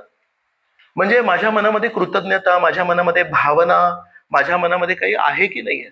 ऍक्च्युली आपण परमेश्वराला ही प्रार्थना करायला पाहिजे. एकदा एक भक्त सांगत होते, एका कुठल्या तरी शाळेच्या कार्यक्रमात गेले होते. तर त्या प्रिन्सिपलनी, मुख्याध्यापक होते, त्यांनी शिक्षकांची स्तुती केली त्या कार्यक्रमामध्ये सर्वांसमोर. हे शिक्षक आहेत, यांनी असं केलंय, हे शिक्षक यांचे हे सद्गुण आहेत, हे आहेत, हे आहेत, हे आहेत. आणि नंतर शेवटी म्हणाले, आणि हे सर्व शिक्षक माझ्या शाळेमध्ये काम करतात. कसं आपण ती शेवटची एक गोष्ट शोधून काढतोच की हे शिक्षक इथे का टिकले आहेत? माझ्यामुळे. माझं नियोजन इतकं चांगलं आहे की हे शिक्षक दुसऱ्या शाळेमध्ये जात नाहीयेत. तर खरोखर मनापासून ज्याने कोणी आपल्या जीवनामध्ये काहीतरी योगदान दिलंय, ऍक्च्युली मनापासून निस्वार्थी स्तुती करण्यासाठी आपण भगवंतांना प्रार्थना करायला पाहिजे. श्रीकृष्ण, तू पहिला व्यक्ती आहेस ज्यांनी माझ्या जीवनामध्ये इतकं योगदान केलंय. माझे गुरु, माझ्या जीवनामध्ये दुसरे एक व्यक्ती दिसत आहेत ज्यांनी माझ्या जीवनामध्ये योगदान केलंय. प्रभुपाद एक व्यक्ती आहे ज्यांनी, रूप गोस्वामी सना. तर जेव्हा हनुमानाची स्तुती होते, ऍक्च्युली मराठीत एक म्हणतो आपण, पुळका यायला पाहिजे. मनाला आनंद, अरे हनुमानजींनी किती सेवा केली, हनुमानजींनी रामचंद्रांना प्रसन्न केलं, त्या व्यक्तीची स्तुती ऐकून माझं पण हृदय शुद्ध होईल आणि मला पण कुठेतरी वाटेल, अरे वा, असं जीवन जगायला पाहिजे. पण गमतीची गोष्ट आहे, एकदा एक पती पत्नी आहेत, सोबत प्रवास करत होते. प्रवास करताना थोडा वेळ काय चालूच असतं, मित्रांमध्ये पण चालू असतं, बहीण भावामध्ये पण चालू असतं. पण हा एक प्रसंग आहे पती पत्नींमध्ये. तर जेव्हा रेल्वे स्टेशनच्या बाहेर आले, काही गाड्या होते, तर थोडं भांडण झाले होते दोघांचे. तर पत्नी म्हणते, बघा तुमचे नातेवाईक. तर म्हणतात, हो सासरचे इथे कसे काय माहित नाही. तर नेहमी काहीतरी एकमेकांचं काहीतरी, राईट. पण नेहमी आपल्याला हे माहिती पाहिजे, हे सगळं झालं, आता किती जन्म करायचे हे सगळं. ऍक्च्युली एक शोधायला पाहिजे की श्रीकृष्ण किती छान आहे, श्रीकृष्णांची स्तुती कशी करायची. भक्ती सिद्धांत सरस्वती ठाकूर प्रभुपाद आहे, त्यांच्या जीवनातला एक प्रसंग आहे. जेव्हा आपण श्रेष्ठ महाजनांबद्दल ऐकू तेव्हा तर थोडी एक प्रेरणा मिळेल आपल्याला. ते एकदा आजारी होते. आजाराच्या परिस्थितीमध्ये दररोज 6 ते 8 तास प्रवचन द्यायचे. तर त्यांच्या शिष्यांना ते बघावलं नाही गेलं. डॉक्टरांना बोलवलं. डॉक्टरांनी तपासणी केली आणि म्हणाले, तुम्ही आजारी आहात, थोडं कृष्ण कथा कमी करा. तर शिष्य म्हणतात, जेव्हा बरे नव्हते तेव्हा 12 तास करायचे, बरे होते तेव्हा. तर इतर वेळी 12 तास करायचे, आता आजारामुळे 6 ते 8 तास करतायत. तर डॉक्टर म्हणतात, जेव्हा आपण बोलतो तेव्हा हृदयावर दबाव येतो, कारण ते तसं बोलायला लागतं. तर म्हणतात, तुमच्या या म्हातारपणामध्ये हृदयाला तो इतका जो दबाव पडतोय तो चांगला नाहीये, थोडं कमी बोला. तर भक्ती सिद्धांत सरस्वती म्हणाले, मी जगतोय परमेश्वराची स्तुती करण्यासाठी. ज्या जिभेला परमेश्वराची स्तुती करायची अनुमती नाहीये, ते जीवन घेऊन काय करू, माझा मृत्यू झाला तरी चालेल. आणि असं बोलल्यानंतर त्या डॉक्टरला त्यांनी 1 तास प्रवचन दिलं की श्रीकृष्ण किती प्रिय व्यक्ती आहेत म्हणून. आणि मग त्या डॉक्टरला लक्षात आलं, हे व्यक्ती दुसऱ्या स्तरावर आहेत. मग ते डॉक्टर निघून गेले. त्या दिवशी मग शिष्यांनी एकमेकांमध्ये चर्चा केली, कोण डॉक्टर होता आणि कोण पेशंट होता ते कळालं नाही. यांचा आजार जाईल की नाही जाईल ते कठीण आहे, कारण हे तर काही प्रचार सोडत नाही आहेत. पण आज भक्ती सिद्धांत सरस्वतींनी त्यांचा भवरोग काढून टाकण्यासाठी त्यांना एक औषधी दिली आहे. त्यांनी जर ती औषधी घेतली तर त्याचा भवरोग निघून जाईल. वारंवार जो जन्म घेतोय तो निघून जाईल. मात्र मायापूर नवद्वीपच्या जवळ मला वाटतं 2-3 तास लागतात, ते कासिम बाजार म्हणून एक गाव आहे. तर तेव्हा कासिम बाजारचे एक राजे होते. त्यांनी भक्ती सिद्धांत सरस्वतींना बद्दल ऐकलं होतं, तर त्यांनी प्रवचन द्यायला त्यांना बोलवलं होतं. भक्ती सिद्धांत सरस्वती गेले तिथे, आणि भक्ती सिद्धांत सरस्वती म्हणजे रोकटोक स्पष्ट बोलणार, ह्या त्या गोष्टींनी तुमची परिस्थिती सुधारणार नाहीये. श्रीकृष्णांची भक्ती जेव्हापर्यंत नाही करणार तेव्हापर्यंत तुमची परिस्थिती सुधारणार नाही. तर पहिल्या दिवशी बोलले तसं, आणि त्यांच्या काही मंत्र्यांनी ते ऐकलं. तर मंत्र्यांनी स्वार्थापोटी कधी स्पष्ट भगवद्गीतेचं स्पष्टीकरण दिलंच नव्हतं. भगवद्गीतेमध्ये पण स्वतःचे विचारांचं प्रदूषण करणारे थोर लोक होऊन गेलेत आपल्या देशात. मन मना भव मदभक्तो मदयाजी माम नमस्कुरु. श्रीकृष्ण म्हणतात माझं स्मरण करा, मला नमन करा, माझी पूजा करा. तर आपल्या देशाचे खूप मोठे व्यक्ती आहेत, आपल्याला त्या नावाशी काही घेणं देणं नाही, पण त्यांना खूप मान सन्मान आहे. आणि दरवर्षी पूर्ण भारत देश एक दिवस त्यांचं नाव घेतं आजही ते व्यक्ती. तर त्या व्यक्तींनी भगवद्गीतेवर एक व्याख्या टीका लिहिली आहे. तर ते म्हणतात जेव्हा श्रीकृष्ण म्हणतात मन मना माझ्याबद्दल मला नमस्कार करा, तर ते श्रीकृष्ण हे नाही म्हणत की मला नमस्कार करा, मला शरण जा. श्रीकृष्ण म्हणतायत माझ्या आतमध्ये जो निराकार निर्गुण ब्रह्म आहे त्याला नमस्कार करा. तर श्रील प्रभुपादांनी जेव्हा हे वाचलं तेव्हा प्रभुपाद म्हणाले श्रीकृष्णांना शब्दकोश कमी आहे का? श्रीकृष्णांना शब्द कमी अरे काय काय बोलायचं होतं मला, पण मी बोलून चुकलो म्हणून की माझ्या आतमध्ये जो निर्गुण. श्रीकृष्ण म्हणतात मला माम माम माम सर्व धर्मांत माम मला मला माझ्या छातीवर आठवतं म्हणजे दैवी ही अशा गुणमयी मम माया माझी माया. माझ्या आतमध्ये निर्गुण निराकार काही नाहीये. तर अशा प्रकारे स्वतःचे विचार लोकांवर बिंबवण्यासाठी इवन श्रीकृष्णांच्या पण शब्दांचा गैरवापर केलेला आहे लोकांनी. तर अशा प्रकारे लोकांनी आपापला स्वार्थ काढलाय. तर ते जे मंत्री लोक होते त्यांनी कधी शुद्ध भक्ती सांगितली नव्हती. म्हणून भक्ती सिद्धांत सरस्वतीने जेव्हा पहिल्या दिवशी प्रवचन दिलं त्यांना लक्षात आलं ज्या विश्वासाने ज्या ठामपणे हे बोलतायत अजून 2-3 जर प्रवचन झाले तर आपली नोकरी जाणार, मग यांनाच ठेवतील, तुम्ही सांगा काय करायचं, राज्य कसं चालवायचं म्हणून. तर भक्ती सिद्धांत सरस्वतींना ते जिथे राहत होते त्यांच्यासाठी जी अरेंजमेंट केली होती तिथे त्यांनी काहीतरी खाऊ घातलं. थोडीशी त्यांची तब्येत खराब झाली आणि इथे राजांना सांगितलं की तुम्ही ना उच्च कुळात जन्म नाही घेतलाय. ते जे राजा होते ते बाह्य पद्धतीने वर्णाश्रम पद्धतीनुसार एका नीच खालच्या कुळात जन्मले होते. भक्ती सिद्धांत सरस्वतींना त्यांच्याशी काही घेणं देणं नव्हतं. पण या मंत्र्यांनी काय सांगितलं, काल प्रवचन दिल्यानंतर कोणीतरी जाऊन भक्ती सिद्धांत सरस्वतींना सांगितलं की तुमचं कुळ काय, तुमची जात काय. आणि भक्ती सिद्धांत सरस्वतींना ते आता पटत नाहीये की तुमच्यासमोर येतील म्हणून ते प्रवचन द्यायला तयार नाहीयेत म्हणून.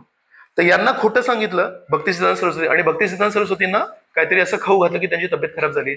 तर भक्ती सिद्धांत सरस्वती वाट बघत होते की कधी मला येतील कोणीतरी राजाचे लोक आणि म्हणतील चला प्रवचनाला म्हणून. बरोबर आहे ना. तर त्यांना घ्यायला कोणी आलंच नाही.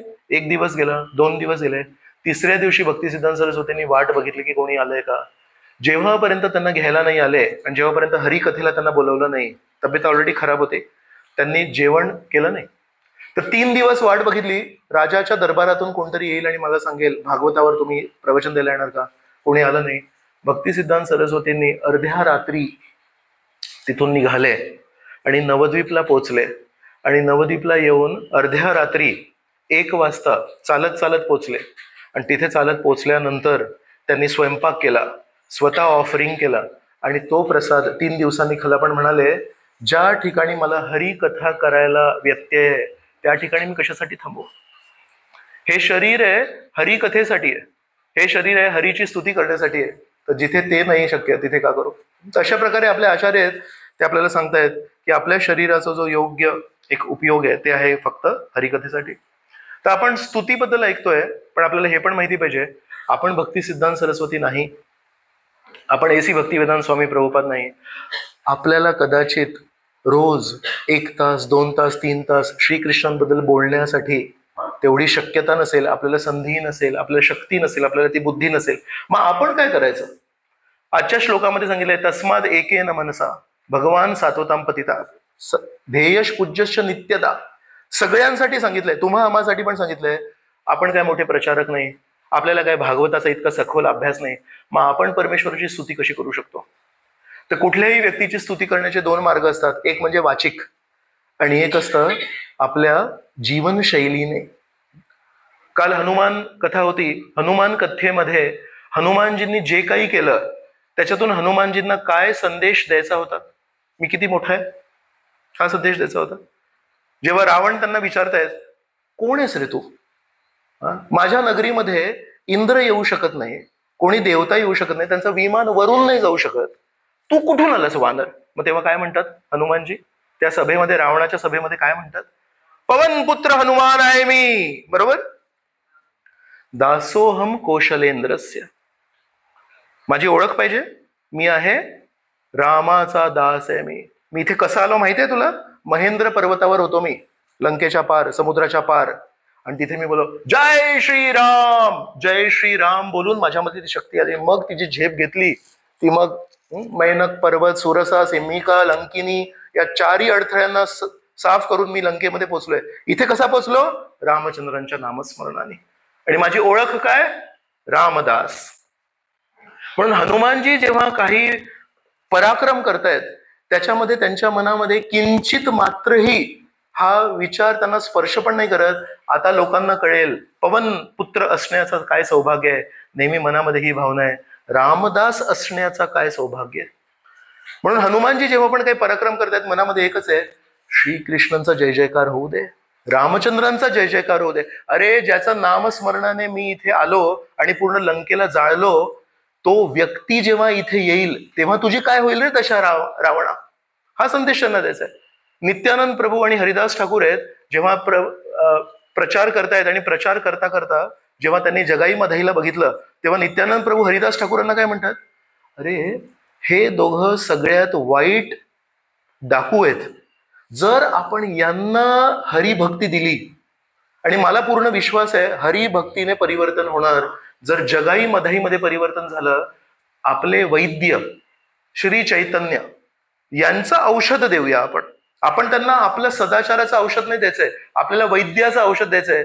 हरेर नाम हरेर नाम एव केवलम कलौ नास्ती एव गतिरन्यथा. दुसरा कुठला मार्ग नाही, केवळ हरिनाम, केवळ हरिनाम, केवळ हरिनाम. बृहन नारदीय पुराणामध्ये सांगितलंय. हरे कृष्ण कृष्ण कृष्ण हरे हरे, हरे राम राम राम हरे हरे. इति षोडशकम नाम कली कल्मशनाशनम नातो परतरो उपायो सर्व वेदेषु दृश्यते. कली संतरण उपनिषद आहे. कलीला कसं पार करायचं त्याच्यामध्ये सांगितलंय. हे 16 अक्षरांचं जे नाव आहे, मंत्र आहे, नातो परतरो उपायो सर्व वेदेषु दृश्यते. सर्व वेदांमध्ये कलीला मात करण्यासाठी दुसरा कुठला उपाय नाहीये. हे चैतन्य महाप्रभूंचं जे औषध आहे, हे आपण जर जगाई मधाईला दिलं, मला पूर्ण विश्वास आहे हरिदास चैतन्य महाप्रभूंचं औषध कधी खराब नाही होऊ शकत. आणि जर ते औषध त्यांना दिलं आपण, आणि जर ते औषध त्यांनी घेतलं, आणि जर त्यांचा रोग गेला, तर या नवद्वीप मध्ये आपण सांगू, बघा चैतन्य वैद्यांचं औषध किती प्रभावी आहे. अरे कशाला ते फालतू औषधं घेताय. श्री चैतन्य महाप्रभूंचा जय जयकार होईल. चल आपण जगाई मधाईला प्रचार करू. इतका मोठा धोका पत्करण्यासाठी नित्यानंद प्रभूंची भावना काय? श्री चैतन्य महाप्रभूंचा जय जयकार होईल. हनुमानजी इतका मोठा धोका पत्करतायत, रावणाच्या नगरीमध्ये चाललेत, त्याच्या मागे भावना काय? रामचंद्रांचा जय जयकार होईल. यालाच स्तुती म्हणतात. तर एक स्तुती असते व्यासासनावर बसून करायची, आणि दुसरी स्तुती असते की आपण अशा प्रकारे जगूया, अशा प्रकारे करूया की लोक म्हणतील हरिभक्ती केल्याने जर असं जीवन होत असेल, मला पण हरिभक्ती करायची आहे. एक विद्यार्थी आहे आणि त्या विद्यार्थ्याने हरिनाम घेतोय, तिलक लावतोय, कंठीमाळा घालतोय, मंदिराच्या कार्यक्रमाला येतोय, अभ्यासामध्ये शून्य, अभ्यासामध्ये आळस, अभ्यासामध्ये दुर्लक्ष, आणि तो स्तुती करतोय, तिलक लावून जातोय. तो म्हणतो नाही हो प्रभूजी, मी कृष्णदास आहे. पण ज्या शाळेमध्ये तो जातोय त्या शाळेमध्ये जर त्याचे रिझल्ट आले बाहेर आणि त्याला जर मार्क नेहमी कमी मिळत आहेत, जर त्याचा अभ्यासाकडे दुर्लक्ष आहे, त्या शाळेमध्ये वैष्णव या तिलकाला कुठल्या नजरेने बघतील? भागवतातला श्लोक नाही विचारत आहे, दैनंदिन दिनचर्येतला एक प्रश्न विचारतोय, तर कृपया मला थोडं प्रोत्साहन द्या आणि उत्तर द्या. पण ते जे लोक तिलक लावतात, जे लोक कंठीमाळा घालतात, जे लोक हरे कृष्ण करतात, त्यांना काही या जगामध्ये त्यांचं कर्तव्य वगैरे करायचं काही रस नाहीये.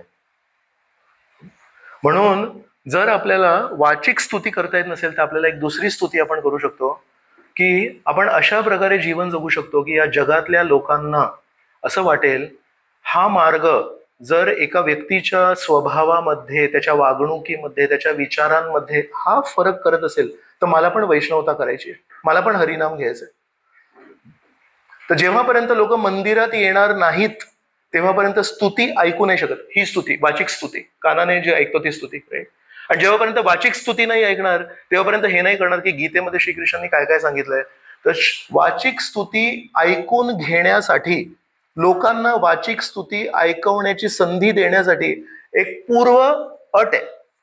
ती काय आहे पूर्व अट? साधारण समाजामध्ये लोकांना जर आपल्याला मंदिराकडे आकर्षित करायचं असेल तर ते आपला व्यवहार बघतील, ते आपलं वागणूक बघतील, ते आपण आपापले कर्तव्य कसे पालन करतोय ते बघतील, तर जर आपण आपापल्या कर्तव्यांमध्ये आपापल्या करणे इतकं आपण एकनिष्ठ राहिलो की लोक म्हणतील हा व्यक्ती कधी कोणाशी भांडत नाही, हा व्यक्ती कधी कोणाच्या बद्दल काही वाईट नाही बोलत, पुरेसं आहे. कारण या तत्वाची आजच्या समाजामध्ये खूप एक जाणीव भासते. अरे का लोक एकमेकांबद्दल भांडत असतात, का एकमेकांबद्दल नेहमी चुकीचे शब्द बोलत असतात. ज्या दिवशी लोकांना वाटेल हा व्यक्ती कधी एकमेकांबद्दल वाईट नाही बोलत, हा नेहमी काहीतरी सकारात्मक भावना ठेवतो, त्या दिवशी म्हणेल तुम्ही कुठे जाता, तुम्ही कुठली पुस्तकं वाचता, किंवा म्हणतील तुमच्या घरी येऊ का, घरी येऊन बघतील श्रीमद भागवत संच असे 18 पुस्तकांचा तो संच आहे, हे पुस्तक तुम्ही वाचता, होय आम्ही हे पुस्तकं वाचतो, मला पण भागवत पाहिजे, मला पण चैतन्य चरितामृत पाहिजे. तर जर आपल्याला रामचंद्रांच्या दासांसारखं पराक्रम करता येत नसतील, जर आपल्याला नित्यानंद प्रभूंसारखं जगाई मधाई सारख्या अत्यंत पापी वृत्तीच्या लोकांकडे जवळ जाण्याची पण आपल्याला शक्यता नसेल, तर आपल्यासाठी एक पर्यायी मार्ग दिलाय परमेश्वराने. असं आपल्याला जगायचं आहे की लोक म्हणतील हे जर असेल तर मी पण यायला तयार आहे. युधिष्ठिर महाराज आहेत, युधिष्ठिर महाराजांनी असं केलं. युधिष्ठिर महाराजांच्या जीवनामध्ये एकदा त्यांनी राजसूय यज्ञ केला. राजसूय यज्ञ कोण करू शकतो? राजसूय यज्ञाच्या वेळेस एक घोडा असतो आणि त्या घोड्याला मोकळं सोडतात आणि तो घोडा पूर्ण पृथ्वीवर फिरू शकतो. तो घोडा स्वेच्छेने कुठेही जाईल, त्याच्यावर कोणी माणूस नाही बसलाय, तो घोडा कुठेही फिरू शकतो. ज्या राज्यामध्ये तो घोडा जाईल त्या घोड्याच्या पाठीमागे सैनिक असतात आणि ते सांगतात की या राजांनी राजसूय यज्ञ करण्यासाठी हा घोडा सोडलाय म्हणून. तर ज्या राज्यामध्ये तो घोडा गेला त्या राज्याच्या राजाला आता 2 पर्याय आहेत. एक पर्याय आहे की ज्या राजाने तो घोडा सोडलाय त्याला एक प्रभुत्व त्याचं स्वीकारायचं, आणि दुसरा एक पर्याय आहे की त्या घोड्यासोबत जे सैनिक आले त्यांच्यासोबत युद्ध करायचं. म्हणजे राजसूय यज्ञ कोण करू शकतो? ज्याच्या प्रती या पृथ्वीवरच्या सगळ्या राजांनी त्या व्यक्तीचं प्रभुत्व स्वीकारलंय. विचार करा ना, विदाऊट एनी युद्ध, कुठल्याही युद्धाविना कोण राजा दुसऱ्या राजाचं प्रभुत्व स्वीकारेल? किती कठीण आहे. म्हणून एक राजा दुसऱ्या राजाचं प्रभुत्व तेव्हा स्वीकारेल जेव्हा त्याच्या प्रती असूया नाहीये, की नाही हे चांगले राजा आहेत, मी माझं राज्य करतोय पण त्याच्यामध्ये मी कमी पडतोय, हे जे राजा आहेत हे खूप चांगले राजा आहेत, तर त्यांच्याप्रती जेव्हा असूया नसेल तेव्हा मी त्या राजाचा घोडा जेव्हा माझ्या राज्यात येतो तेव्हा मी स्वीकारेन. म्हणून त्याला म्हणतात राजसूय यज्ञ.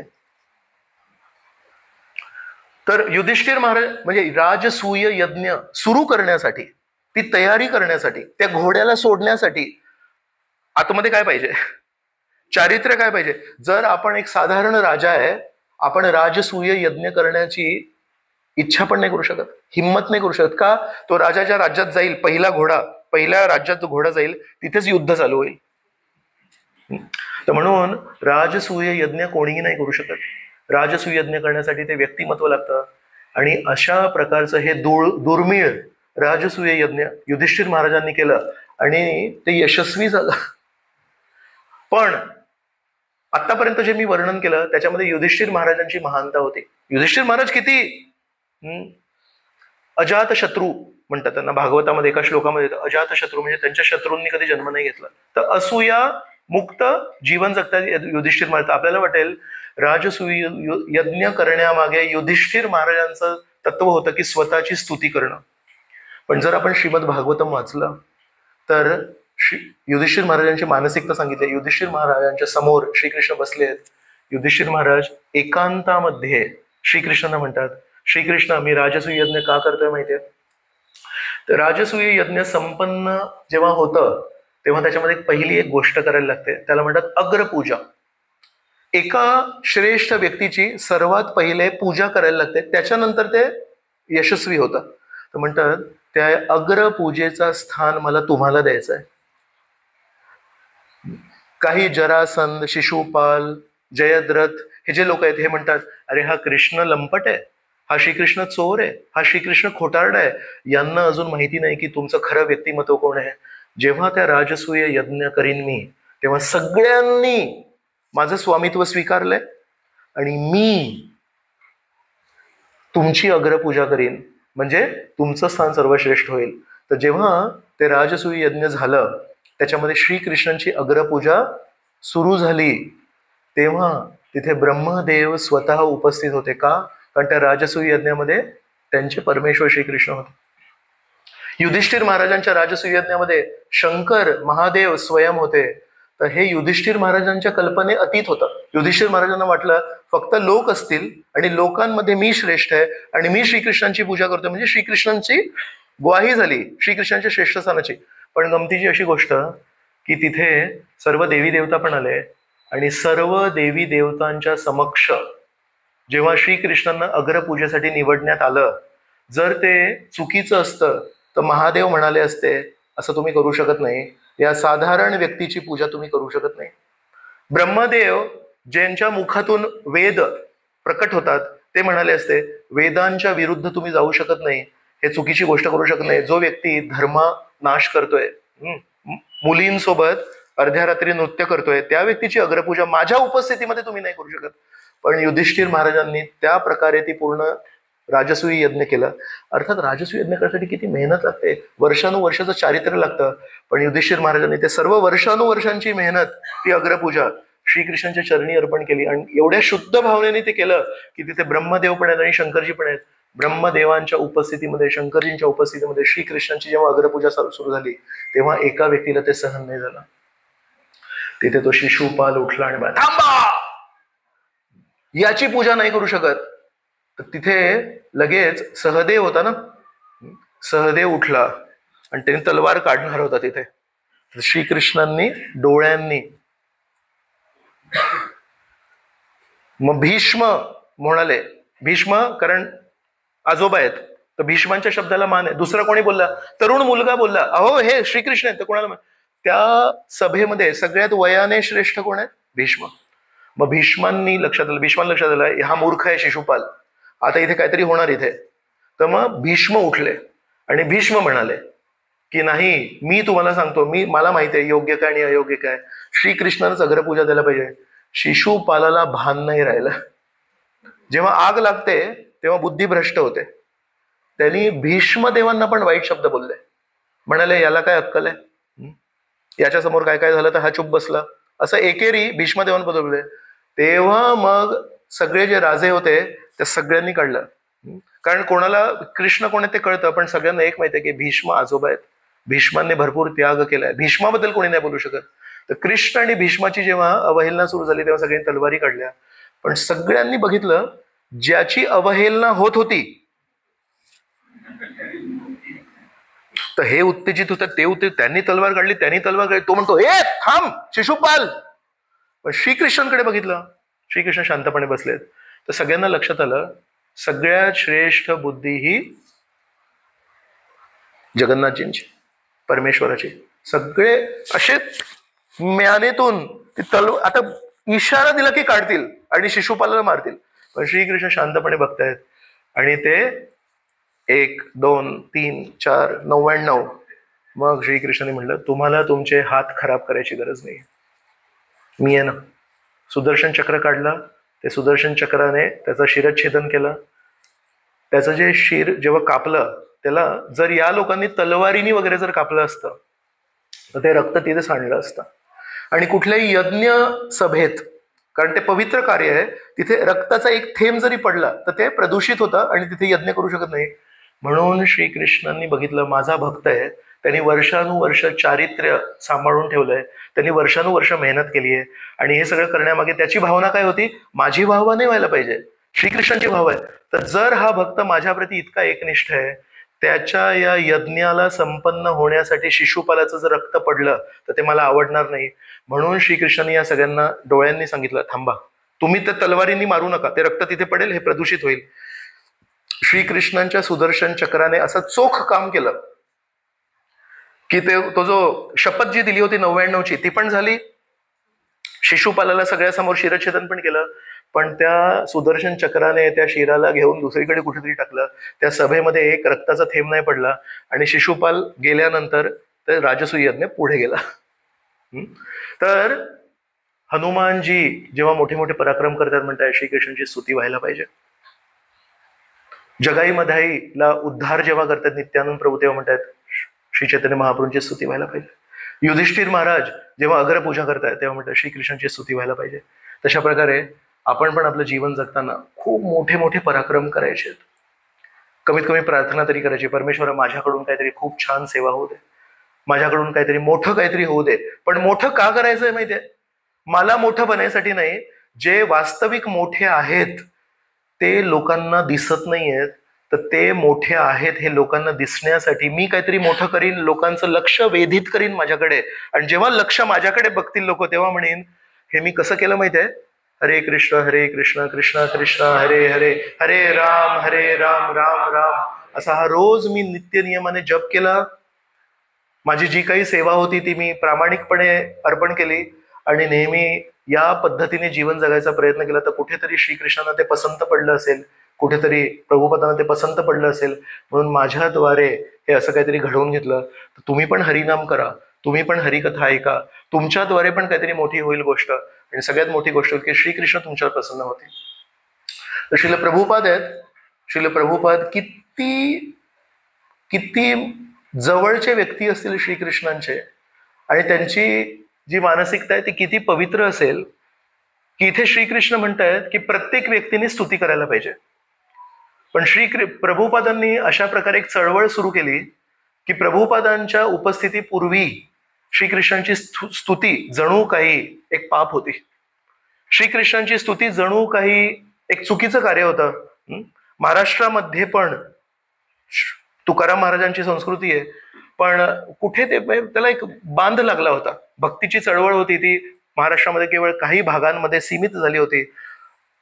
महाराष्ट्र काय पूर्ण भारतामध्ये भक्तीची चळवळ जी सुरू झाली होती, अगदी श्री चैतन्य महाप्रभूंनी स्वतः ती चळवळ सुरू केली होती, पण त्याला पण एक कुठेतरी बांध लागला होता. तर प्रभुपाद काय व्यक्ती असतील? श्रीकृष्ण तर आपल्याकडून अपेक्षा करतात तुम्ही करा तुम्ही करा तुम्ही करा. प्रभुपादांनी इतकी शुद्ध भावना ठेवली, म्हणाले मी तर करीनच, पण अशा प्रकारे एक चळवळ सुरू करीन, पूर्ण जगामध्ये एक मोठी लाट आणीन. किती मोठी असेल ती लाट? त्याला कधी कधी समुद्रामध्ये तर लाटा आपण भरपूर बघितल्या, पण कधी कधी ती लाट जेव्हा अशी 20 फूट उंच होते तेव्हा त्या लाटेला एक दुसरं नाव मिळतं. काय मिळतं? सुनामी म्हणतात त्याला. आणि सुनामीमध्ये काय होतं? लाटा येतात, त्या लाटा जमिनीवर नाही येत, लाटा समुद्राच्या काठी येतात, पण सुनामी जेव्हा येते तेव्हा त्या जगाला वाहून नेते. प्रभुपादांनी भक्तीची लाट नाही आणली, प्रभुपादांनी भक्तीची सुनामी आणली आणि पूर्ण जगाला न्हावून काढलंय. आणि घरोघरी, गावोगावी, शहरो शहरी श्रील प्रभुपादांनी भक्तीची सुनामी आणली आहे. आणि प्रभुपादांच्या त्यांच्या त्या पक्क्या निर्णयामुळे की नाही मला स्तुती करायची आहे, तस्माद एकेन मनसा, आज असंख्य लोक या स्तुतीमध्ये सहभागी होत आहेत. आणि आपापल्या जीवनामध्ये कोणी वाचिक स्तुती करतोय, पण कोणी त्याच्या दिनचर्येद्वारे, त्यांच्या जीवनशैलीद्वारे स्तुती करतोय. विचार करा श्रील प्रभुपादांचं योगदान किती मोठं आहे. म्हणून प्रभुपादांची स्तुती ही त्या हरी स्तुतीमध्ये सामील आहे. जर आपण आजच्या श्लोकाचा अर्थ हा काढला की कृष्णाची स्तुती करीन, रामचंद्रांची स्तुती करीन, नाही, हनुमानाची स्तुती त्याच्यामध्ये सामील आहे, प्रभुपादांची स्तुती त्याच्यामध्ये सामील आहे. म्हणून आपल्यासाठी फक्त जन्माष्टमी हा सगळ्यात मोठा उत्सव नाहीये, आपल्यासाठी प्रभुपादांची व्यासपूजा आणि आपापल्या गुरु महाराजांची व्यासपूजा जन्माष्टमीच्या महत्वाच्या स्तरावर आहे. जर आपल्याला ही जाणीव नसेल आणि आपल्याला जर वाटत असेल गौर पौर्णिमा सगळ्यात मोठी, जन्माष्टमी सगळ्यात मोठी, रामनवमी सगळ्यात मोठी आणि गुरु महाराजांची व्यासपूजा अल्पशा स्तरावर करायची. प्रभुपादांची व्यासपूजा 4 लोक असतील सुरुवातीला, स्तुती ऐकताना फीस्टच्या वेळेस 400 लोक असतील, कमी पडलो आपण, आपल्याला हा श्लोक नाही कळला. ज्या व्यक्तीने या श्लोकाचं पूर्णता करण्यासाठी आपलं जीवन वाहून नेलं आणि घरोघरी जाऊन आपल्याला सांगितलं हरिनाम घ्या रे, हरिनाम घ्या रे, भागवत वाचा रे, भागवत वाचा रे, मी माझ्या रात्रीची झोप नष्ट केली केवळ तुम्हाला भागवत देण्यासाठी, ते भागवत वाचन करा रे, मी एवढे तात्पर्य लिहिले लांब लांब ते तुमच्यासाठी वाचा रे. त्या व्यक्तीची स्तुती जर आपण करू नाही शकलो मग आपण कमी पडलो. तर म्हणून तस्माद एकेन मनसा भगवान सात्वतांपती श्रोतव्य कीर्तितव्यश ध्येयश पूज्यश नित्यदा. म्हणून श्रीमद भागवताची कथा आपल्याला नित्य करायची आहे, पण आपल्या गुरुवर्गाची स्तुती पण आपल्याला नित्य करायची, तेव्हा हा श्लोक पूर्ण होईल. तर खूप खूप धन्यवाद. अशा प्रकारे आपण श्रीकृष्णांना प्रार्थना करू की परमेश्वरा माझ्याद्वारे तुमची स्तुती होऊ दे, प्रभुपादांची, गुरु महाराजांची स्तुती माझ्याद्वारे होऊ दे, तरच माझं आयुष्य हे संपूर्ण होईल. जय श्रीमद् भागवत महापुराण की जय। जय श्रील प्रभुपाद की जय। अनंत कोटि वैष्णव वृंद की जय। जय निताय गौर प्रेमानंदे। हरि हरि बोल। सेवा वर्ष काल त्या